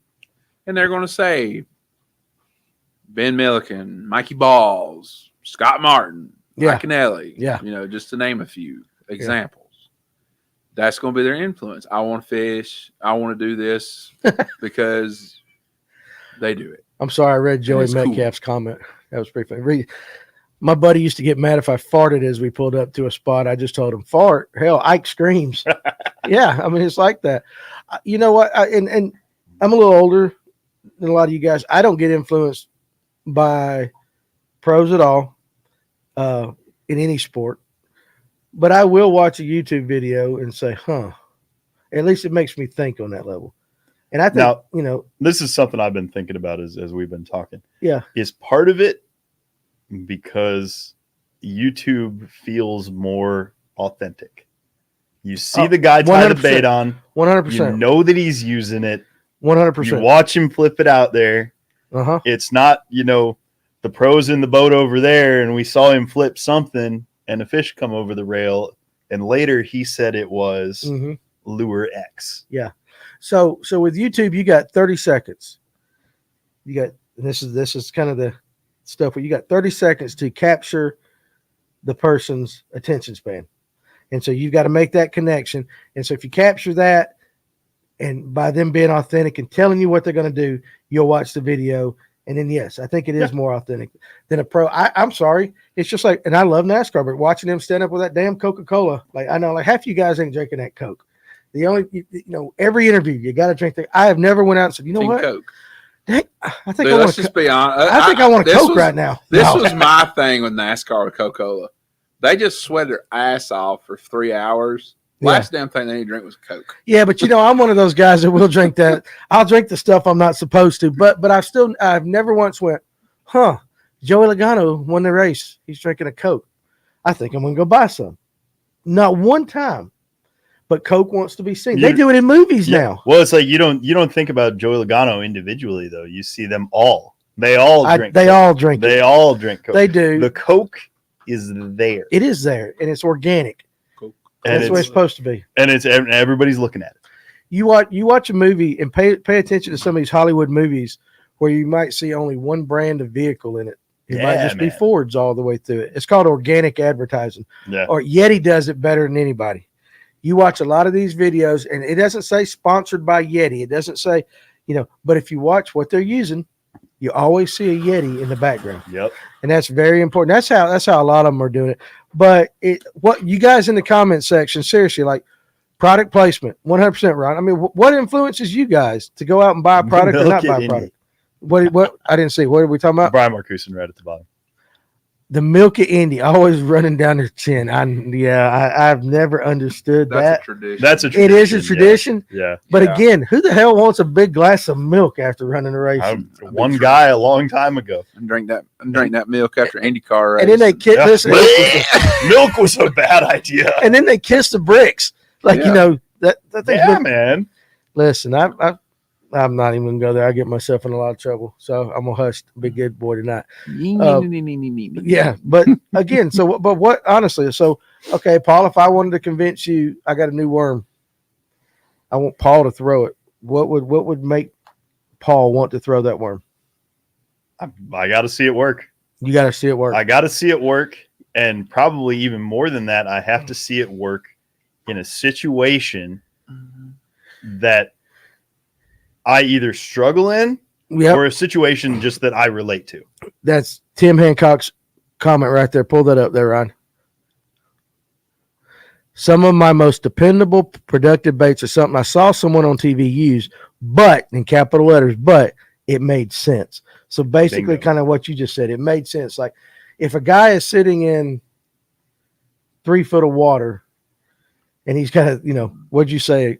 What was that crankbait you were talking about earlier, Ron? The one that went 20 feet? No, a 6XD. Or so, yeah. So if they're throwing a 6XD in 4 foot of water, that doesn't make sense. Doesn't fit. Doesn't fit. So I get what you're saying. So it's how they use it, where they use it. Yeah. How about this? I think now with YouTube, especially, you're looking like guys that are looking to learn are looking specifically. I want to learn how to fish a whopper plopper. I want to learn how to fish a jerk bait. I like how you pointed at me. That- I want to learn how to fish X. And you click on that video and don't think that those companies don't realize that that first product that you see in that first video that you click on Yeah. when that guy catches that fish is important. Yeah. It's important to be that company, that product Yes. in that place. Mm-hmm. Danny, Yes, sir. this would be a fantastic time for you to explain the whole origin of Fish North Georgia and why we make YouTube videos. Story time. Story time. Well, I tell you what, when Josh, Because exactly what he was saying is exactly why I want you to say why in 2019 this started. yeah. So And I'm coming to get some stokers. what? I'm coming to get some stokers. You want some Stokers? Look at that, guys. If anybody knows anybody that works for Stokers, I sure could use that sponsorship as well. I use the product. You cannot beat that for $15, dude. Lord. Hey, listen, you get like 10 cans out of that thing if you go. But anyway, here's the honest truth. Honest truth is that in 2019, Josh and I wanted to start electric fishing in some of these tournament trails. We didn't know any of the reservoirs. Didn't know nothing about them. They were all new. And so we started looking on YouTube about the lakes. We searched YouTube. We were trying to find the lakes, and there was not a lot out there for guys like us. So that's kind of how Fish North Georgia started, as learning. And then we were like, there are a lot of other guys that don't know about this stuff as well. So that's kind of how we started. And our goal has always been to help the guy that doesn't know anything. You know. that's ever been explained before. Well, that's how it started. It was we were going to fish electric bass opens, and our first tournament was on Hickory Log. Hickory Log was a new reservoir, and we were like, we know nothing about this. Like, we went out there one day, it was 19 degrees, trying to pre-fish, and we was like, what is it about this lake? And we started searching videos. Okay, well, how do you Well, catch them Josh when it's said it cold? was, he said he sat down at the bottom of the boat or something, and he goes, how to catch bass in the winter. Yeah, we And that was where it all started from. We did. He pulled his phone out, like, because it was cold as hell. And we're like, we're coming from farm pond fishing where during the wintertime we hunted. We hunted. We didn't fish in the wintertime. And now I did not know that winter was some of the best time to fish. And now, of course, I've learned, hell, look at the sacks of, being caught on the Barnes tournament. Look at Farmer rubbing on it. I listen, Farmer. Yeah, I've helped you learn how to catch fish. But the thing about it is we try to bring the people. I told a guy this the other day, when we put out a video or we get a guest on, as I'm interviewing them and they're talking, I'm learning as the viewer is learning. Damn, that stuff's juicy. It is juicy. I like juicy. I like it fat and juicy. Yeah. So I like them juicy. But that's the whole point of it. And so we've tried to make that connection with the average guy that doesn't, needs help.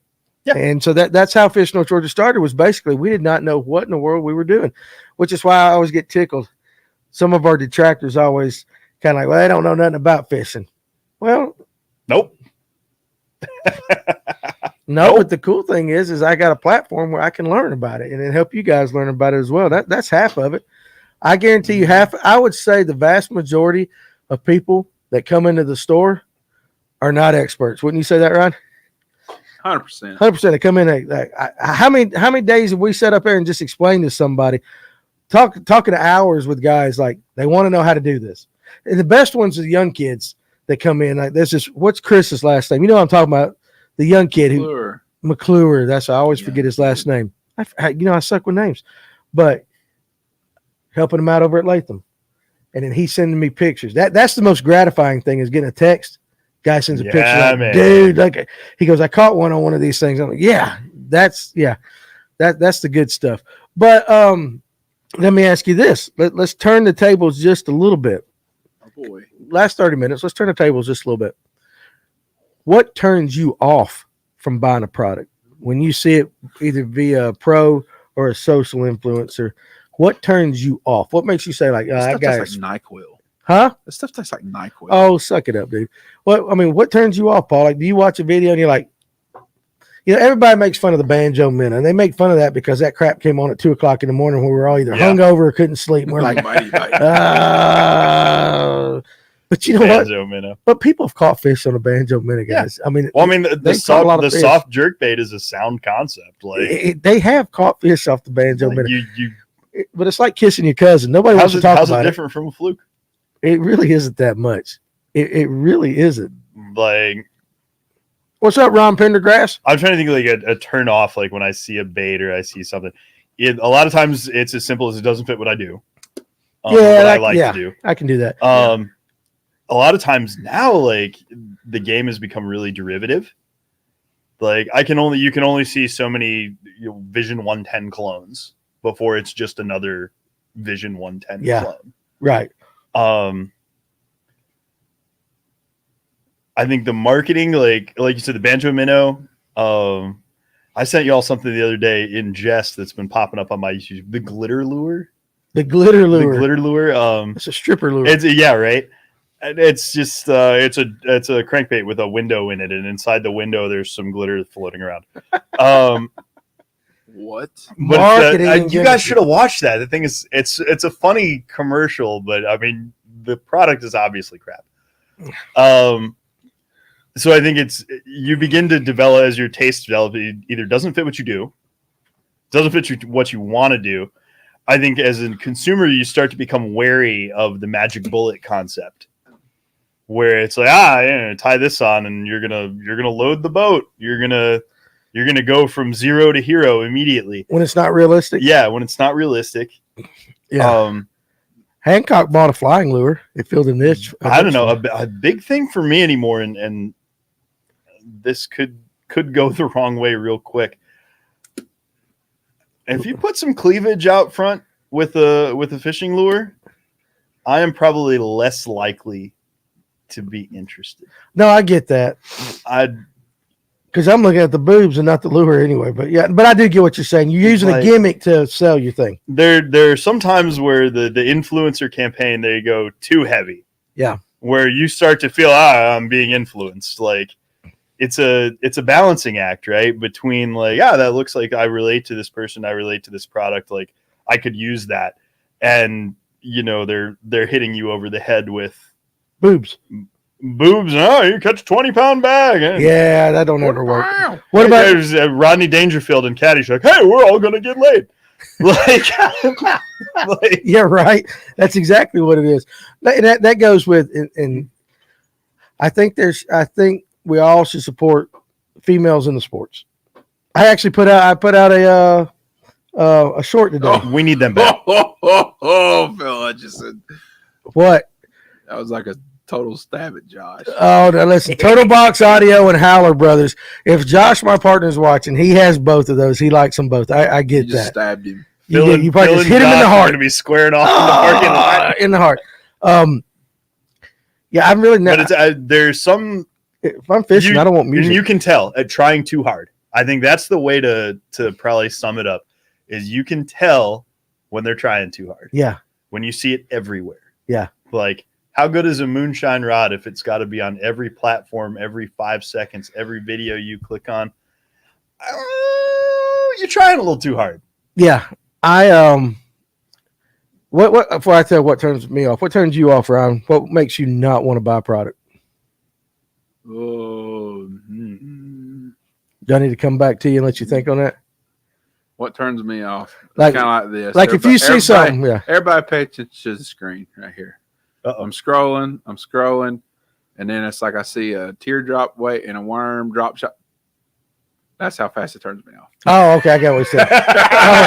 Okay, That's the way it is for me. so Okay, you don't like. We get it. You don't like. you don't like fishing. finesse fishing. Yeah, I get it.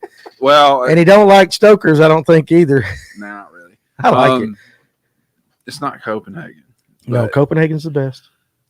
what Copenhagen's more the best. turns me off more than anything is I'm kind of like Paul. You know, if I watch an ad for something, just read it, or I just watch the ad and at the end of it, I'm like, what the hell? You know, like, Yeah, that was blatant. Like, buy this lure, catch more fish. It's Yeah. just like that registers in my mind. It's like when they say buy this lure and you'll catch more fish. It's like, no, yeah, like that's flash in the pan type stuff. right. you know? So I mean, it's most of that stuff is for me. What more, to kind of twist it just for hair though, I'll tell you this. What more influences me to potentially try other things though is when I get my ass handed to me by somebody Uh-huh. that's using something that I don't use, unless it's a drop shot. Right. So but that's more of an in-game experience kind of thing for Well, I you. mean, I didn't really throw a wacky worm until Dane Hunter started catching the fool out of him against me in Yeah. my boat. And I looked up and the score was like 14-1. And I was like, oh, maybe there is something to this wacky worm. Something to this wacky worm You know, business. so, and I then love started throwing wacky worms. I love it. So, Yeah, so yeah, I mean, my biggest turnoff. Well, I will not buy a company's product when I see every post they make, like every single post they make, whether it be on Facebook, Instagram, whatever. If it's just about the I get companies push their product, but like when you see the individuals behind it, and it's still, I'd like to see some of them just like, hey, what'd you cook for Thanksgiving? But no, it's always their product, and they push it and push it and push it and push it. And just kind of, I don't connect with that. O'Neal. Huh? O'Neal. Well, it's O'Neal, what's that? CVA muzzle Always loaders. cooking. And O'Neal's always eating Bojangles. He's and always cooking on the big green egg. Yeah, he is. He Some of is. those recipes look good though. Yeah, no, but O'Neal is a TV show and a radio show, and you're going to get that because And they I'm not have bashing sponsors. it. I'm talking about like when, a Facebook post and I see the same individuals, and it's just every time I see them, I know they're going to be talking about Product X, and I'm just like, I'd like to know what you do outside of Product X. How about Like, fake Yeah. lure placement too? Lord, that got listen? How about when you see a picture You say it. that Don't, it's I like can't say that. obviously they ain't no way in blue hell that was cut fish was caught that way. It may have been caught on that lure, but there ain't no way it was caught exactly like that, the way that thing is sitting in its mouth. Yeah, It's too perfect. I'm. And then when you actually buy the product, because a bunch of your buddies got one, and then you catch some fish on it, and you're like, damn, I can't make one eat it the way these pictures show. The way it is. I'm gonna abstain from that argument. Smart man. I'm gonna abstain from that argument. Smart man. So there you go. I said it. You said it. I did, and I'm abstaining from that because There, if I get Farmer up on the screen, we'll have Yeah. Farmer say it. pull up Farmer. Fake lure placement is a huge turnoff. I'm still refraining. Lord knows. Well, I mean that used to be an argument about a certain sect of television anglers yeah, that you never saw it's anything between the hook set and the fish coming over the rail. that's what Tim Hancock was That's what talking about Tim earlier. Hancock He's like, comes yeah, in. let's see a video of you catching it. the whole time. And he's pretty I think, adamant about, to let our- me, to let me our see how the point- lure works, and let me see you actually cast. the Yeah, catch. to our point earlier, I think it's part of why a lot of people relate to YouTube, because you see an everyman or someone who you feel is an everyman go cast to catch with a bait, and they go out and they have what appears to be an epic day. The magic of editing notwithstanding, You can make anything with it editing. does. Yeah, it does a lot more for your confidence that you're buying the right thing for the situation Yeah. than pretty much anything else. Yeah. I my only comment to that whole situation is it's not just a couple of people that do it. There's a shit ton of people do that. Oh yeah, So, there are those that think a lot of themselves and they think you're talking about them. But I mean, you can say that. My only This thing, ain't just locally. it ain't so locally. I know, so but if Lord anybody- knows. Anybody who thinks that it's like, oh, you're token stabs at someone, no, it's not just locally. It drives they- me insane. with That I'm about sick and tired of some of the shit from California, where it's like hey, Mike Long got away with it for a long time. tungsten, tungsten, tungsten, tungsten, tungsten, tungsten, tungsten, tungsten, Yeah. tungsten, Oh, tungsten's tungsten. overrated. Oh, everything's tungsten. Tungsten's I overrated. mean, I understand y'all got laws there now because Democrats, but you got it's like, political. I mean, Well, here's okay. here's the thing. I mean, is- how many fish have I caught on lead weight? yeah. Well, here's the Using thing. lead weight. Think about this. Let's just take crankbaits. Let's take, and Tim Hancock goes, if my old half crippled ass Man. can make Okay, Those videos- there's a turn off right there. Give me some camera. which one? All right. The Tim Hancock comment. If my old half crippled ass can make cast to catch videos, the lure maker should be able to. If I see your soft plastic bait and your idea of amazing footage of a fish eating your soft plastic bait is that fish obviously on bed, guarding bed, they'll eat anything, damn it. Yeah. Yeah. Like you Or sat there, digging you underneath sat the there, boat. yeah, Yeah. you sat there and dropped the plastic scorpion on it for an hour and a half until it finally got angry and ate. Yeah. Like it's fake. It's fake as a $3 bill. My only thing about lure placement is with crankbaits or take topwater where you got three huge, treble hooks coming off. And it's Let's just, be honest. It's just that back one in the corner of the Let's just be honest. How Is many? that the real Brian Latimer? I think it is. No way. Well, hey, if that is, What's up, if that's Brian Brian Latimer, What's there up, you go. Lat? Damn. Nice that you could join us tonight. So, Coming up in the well, world. evidently James Lay, well, that's certainly not what I said. So evidently James said something in the comment section that we don't I know. had to go back and go. Hey, listen, here. Opinions of those watching this show are not necessarily those of Fish North Georgia and its affiliates right there. So, but no, seriously, I'm glad you could join us for a little bit tonight. Maybe you can do. I just think that every time you're fishing with a big topwater or something like that, and you got three treble hooks coming up, But it's we that all back know one. it's that back one right but in the corner. We just all know that those things are going to hook them in the side. Now, I'm not saying don't fish with them. I'm just saying when you hold up the picture, be realistic. Be realistic. So, I get turned off by companies that make Elastec plastics and Missile Baits Magic Worm. Michael Brooks, I'm not paying $11 for a pack of Robos. Well, okay then. All right, there, Mr. Brooks. Well- I get that it is expensive. Well, you're also, if you use anything Elastec, I personally don't really use anything Elastec, but I got some buddies who do, Yeah, and they can fish all day long. they with can. like They one last. Elastec. They're not Kitec.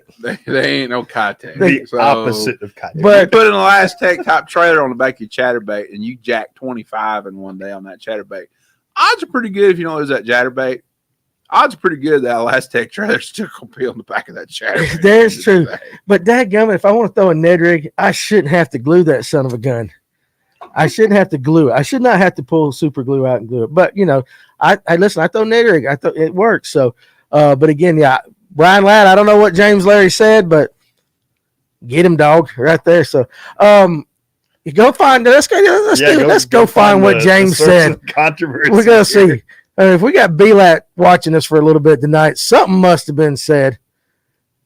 And then somebody's Right. like, B-Lat, there's a guy talking about you on this podcast we? over here. No, I like Brian. I do like Brian.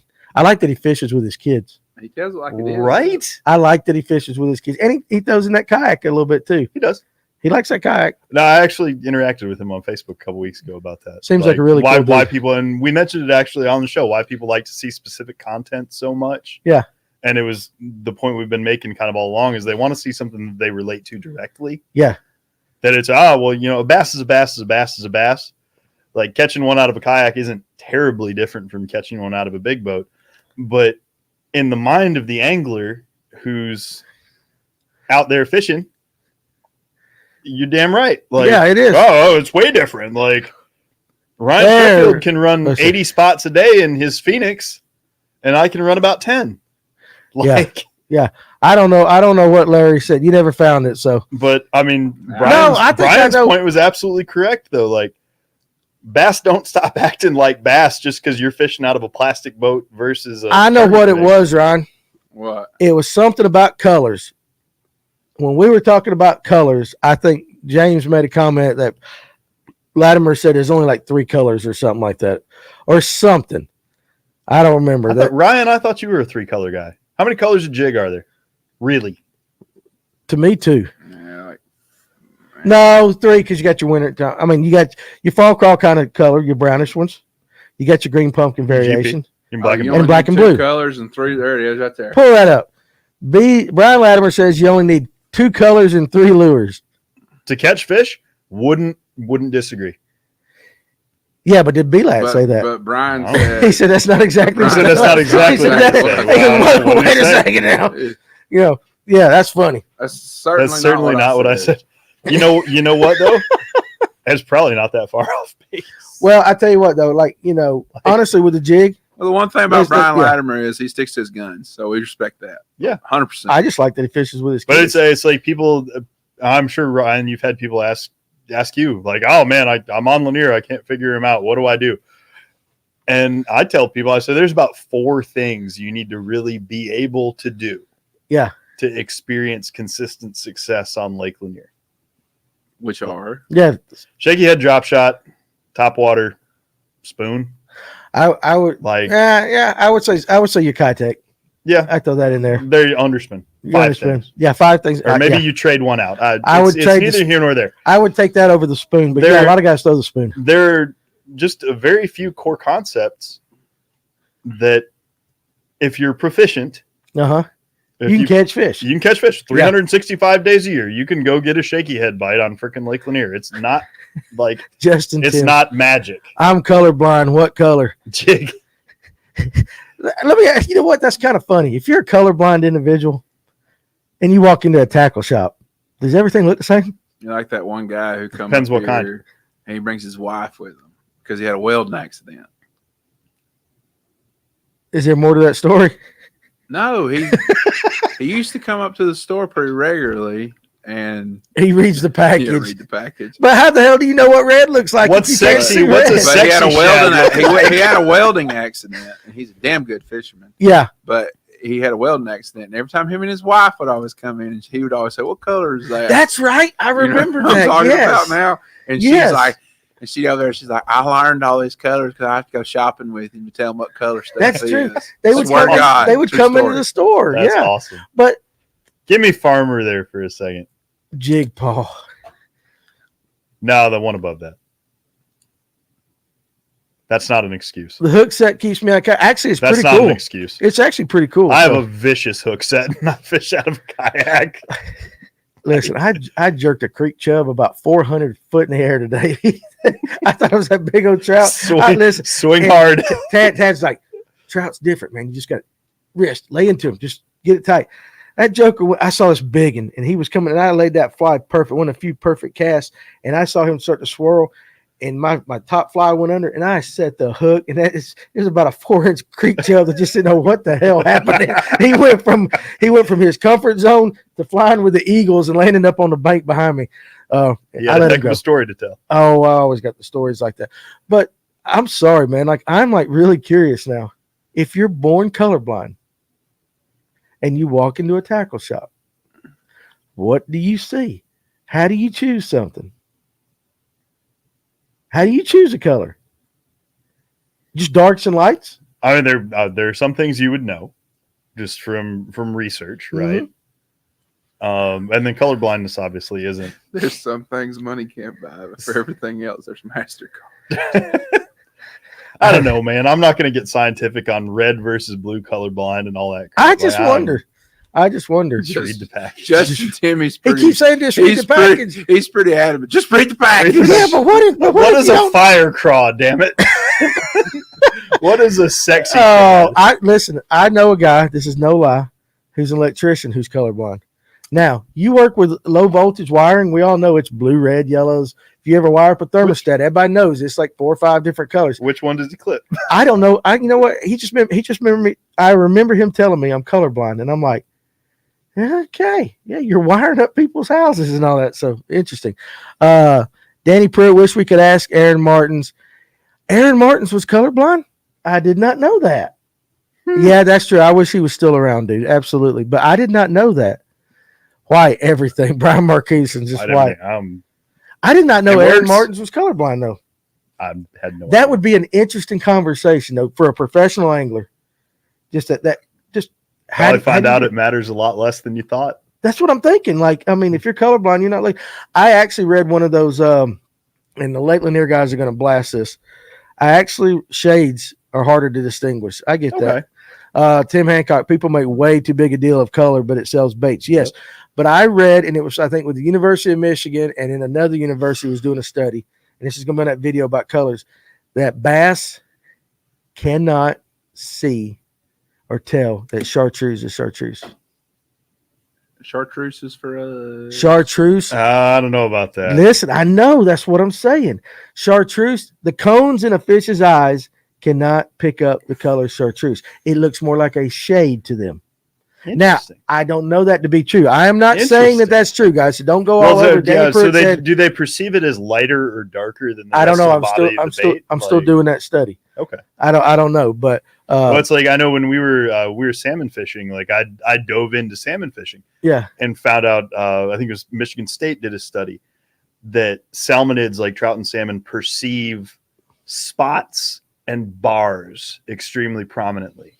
And if you look at a lot of baits that are made for them, they'll have the kill dots on the spoon, or they'll have like a ladder back. they do. Yeah, absolutely. That makes sense. And it's because, and when you put that spoon in the water and it starts to spin, you see the flashes of color, but your kind of optical blending, those bars and those spots become very prominent, and it gives the fish, I think, more of a target. Yep. Where if they're looking up to silhouette the bait, it's just, hey, there it is right there. Right, and it might be a shade. I will say this: like Ted Williams talked about hitting a baseball, and he's like with a slider. And Ryan, you play baseball and you love it like I do, and so do you. When you get a really tight spin on a slider, you actually can see a dot because the spin way the laces and all that. I didn't ever threads. play against that kind of competition. No, I but could spin again- a slider that tight. No, but I mean, I'm talking Ted Williams. Most of the time, it was like release, and it was like spin, curveball, something. Yeah, That's what hell, in high school we just swinging. We didn't want to run at practice. We just swing the bat. You threw one inside belt high to me. I was trying to put that son bitch in the damn left field. I understand, but that's and again, I'm still studying that shades and all that. You know what the best color bass see, according to these studies, and actually this is Shan O'Gorman, aquatic biologist. Bass see green better than any other color, Shocking. even in green water. Shocking. Shocking. Yeah, it's just the way their cones are. So Shocking. Because if we drove from here to California and got in a car and drove from here to California with a spinning rod, yep, and we literally just take green pumpkin worms or green pumpkin crawfish type baits with us and catch fish in every single state. yeah, it's but that's interesting though. But I see here's why I want to know, and it has to do with drop shotting. We all know Morning Dawn works. Yep. But according to some of the studies, and again, I'm not done with this, that color dissipates down deep. They can't see that color. Red. Do they not see it, or does it appear to be black? I don't know. See, that's what I'm still kind of studying. I don't want to give out until I know and don't sound like a complete idiot. I'm just reading stuff, and I probably sound like a complete Can't help idiot. that. You can't, but I'm trying. Red. Like you see all these guys want to put red hooks on deep diving crankbaits. Well, according to them, they can't see red once it gets below Yeah. Red dissipates in the water below like 10 feet or something like that. I don't know. I was So- 17 years old once. And what the hell's that got to do with anything? and now you're 30. When I was 17 years old, I was like, "Oh, we're throwing super flukes on extra wide gap red hooks." Yeah, because it looked like blood. And don't damn make it damn. Dude, It looks like I'll, blood. I'll tell you the same story. When I was That's about, true, Ricky Moore. when I was about 19, Yep. I went out with a buddy of mine and I fished my 6-inch watermelon seed Zoom finesse worm on a red Gamma EWG, and he fished his on a black True Turn, and I smashed him. And next year, he had red True He Turns had in that red- boat. Like, Right. and he couldn't explain why. And he couldn't explain how, but he was convinced that that red hook was a difference maker. I think fish are like women. We are never going to figure them out. Once you I think, think the big. Not all once you the way. think, once you I think you got think- it, they change. I think personally, it comes down to my philosophy on fishing. Anyway, Right. I think it depends upon you got two different kinds of fish that you're going to fish for every single time you go to the lake: actively feeding fish and lethargic fish. Well, damn, ain't that all the fish in the lake? Well, that's what I'm saying though. But I mean, it's like you're either going to pretty much you're going to pick one of the two that you're going to if you're going to look for actively feeding fish, then you're going to go out there and throw moving bait all day long. Yeah. If you don't care about that, you're going to go out there and right from the get go, while everybody else is slinging a topwater plug or something like that in May, you're going to pick up your shaky head. Why Shaking you, head. why you You start gonna talking drag. slow?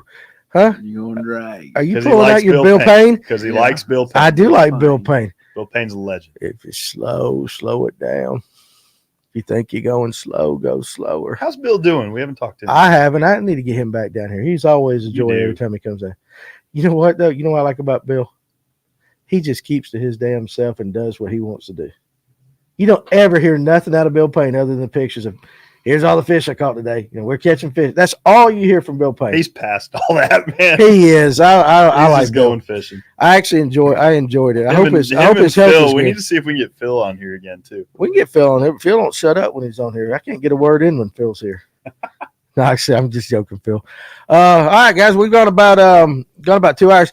B-Lat, hey, if you're still watching, well, first of all, we appreciate you watching, but there's always an open invitation. You ever get down to North Georgia, come hang out with us. I'd love to get you in here and talk to you. That would be fun. Right? We might actually get a crowd come hang out with us that night. So that invitation's there. We had That friends. podcast couldn't happen here. What? Why? If Brian Latimer showed up, we'd have to go rent the gym. No, No. Brian be cleaning the basement. He'd be dusting. Like, I ain't cleaning up for nobody. Ryan, You go ahead, listen. You gonna come in the dungeon. Time anymore? Ryan don't have time to clean. You know what? I'd probably have to pay Brian to come down here. He probably one of those. I'm not saying he would do that. I know when you get up though, some people have fees. They Right. like to do that.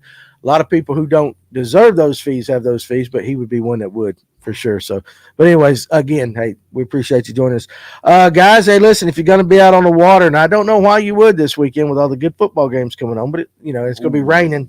A lot of good football. All right, real quick. Let's put it on record. Score Saturday in the Georgia Alabama game, Ryan.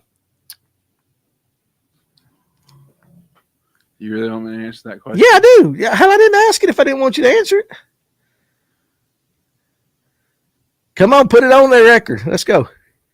39 39. That's a very specific number. Georgia, 20 Alabama. 39-20. Paul. I mean, you're gonna leave it on him? Okay, Sorry, there we wrong go. button. 30. Give me about 34. 21, Georgia. Okay, y'all in the 30s. I'm on. Alabama's got a good defense. I'm gonna go 28-14. Defense. Oh, they're not ready for the conch. 28-14. They're not ready for Bowers. Their Yeah, but defense I'm is gonna. horrible. Their defense is terrible. Yeah, I tell you what's How turned about- me around on Georgia this year has been the emergence of that running game and Kendall Milton really coming into his own He's being a stud. as a bell cow back. Man, Oh that my team's God! good. All right, I can't team's listen. Hold on a good. second. Philip Hutchinson, UGA doesn't have the linebackers to keep up with Bama's running game. However, do you know that they're Bama's number one rated runner this year, whatever his name is? It's got like 870 yards. He's a little banged up, and he is probable for the game. Well, Probable. It's a good thing safety number 22, Javon Bullard, is going to come up and cause a couple of fumbles, and one of those is going to go back to the house. See, Farmer said the same thing, 28-14 Georgia like that. Nick Saban's going to cry a single tear because he knows that it's over. Brian Marcuson, I was going to fish, but Mercedes-Benz will be dry inside. Are you going to the game? I wonder what those tickets are going for. It ain't never dry. The beer's still $5. Is it 5? Yeah, man. That's good. It's cheap. Dude, it's cheap concessions at Nah, Mercedes-Benz. McConkey and Bowers are playing, bro. That's pipe dream. You think they're Oh, that shit last week was done on okay, purpose. Philip Hutchinson. Here That we was go. All done on right, no, purpose. let's make a bet with Phil since he's so confident. Again, Kirby Smart playing chess, everybody else playing checkers. Y'all just I don't know. Saban's good. I'm not going to say that. Okay, like, Nah, he is. why would you not rest your best players against Georgia Tech? Like, you can show up and beat Georgia Tech. Like, you can beat Georgia Tech just on talent. Well, yeah. Georgia didn't even try. They played like Exactly. they ran like 4 plays. And people are acting like that was a close game. This is what I'm gonna say. I'm gonna say this and I'm gonna shut up for the rest of the night. Every single game this year, Georgia was supposed to lose. What the hell happened? Until they doubled Georgia up beat that the team. brakes off of everybody that they were supposed to lose to. It was supposed to be a close game. Florida's going to beat the piss out of Georgia this year. Tennessee too. Yeah. Tennessee, man. They didn't think them games weren't even close.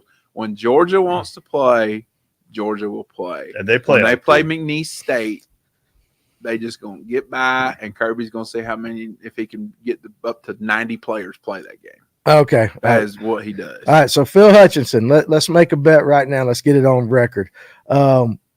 If Alabama wins, you tell me what you want me to do. If Georgia wins, what do we want Phil to do? What do we want Phil to do? Shave the beard. No, that's That's too much. that is real. Yeah, he's not going to shave the beard. We get a haircut. So I would say I'd shave my head, but my head stays shaved like We that. could tack Phil's man bun to the wall down here. I tell you what. Here we go.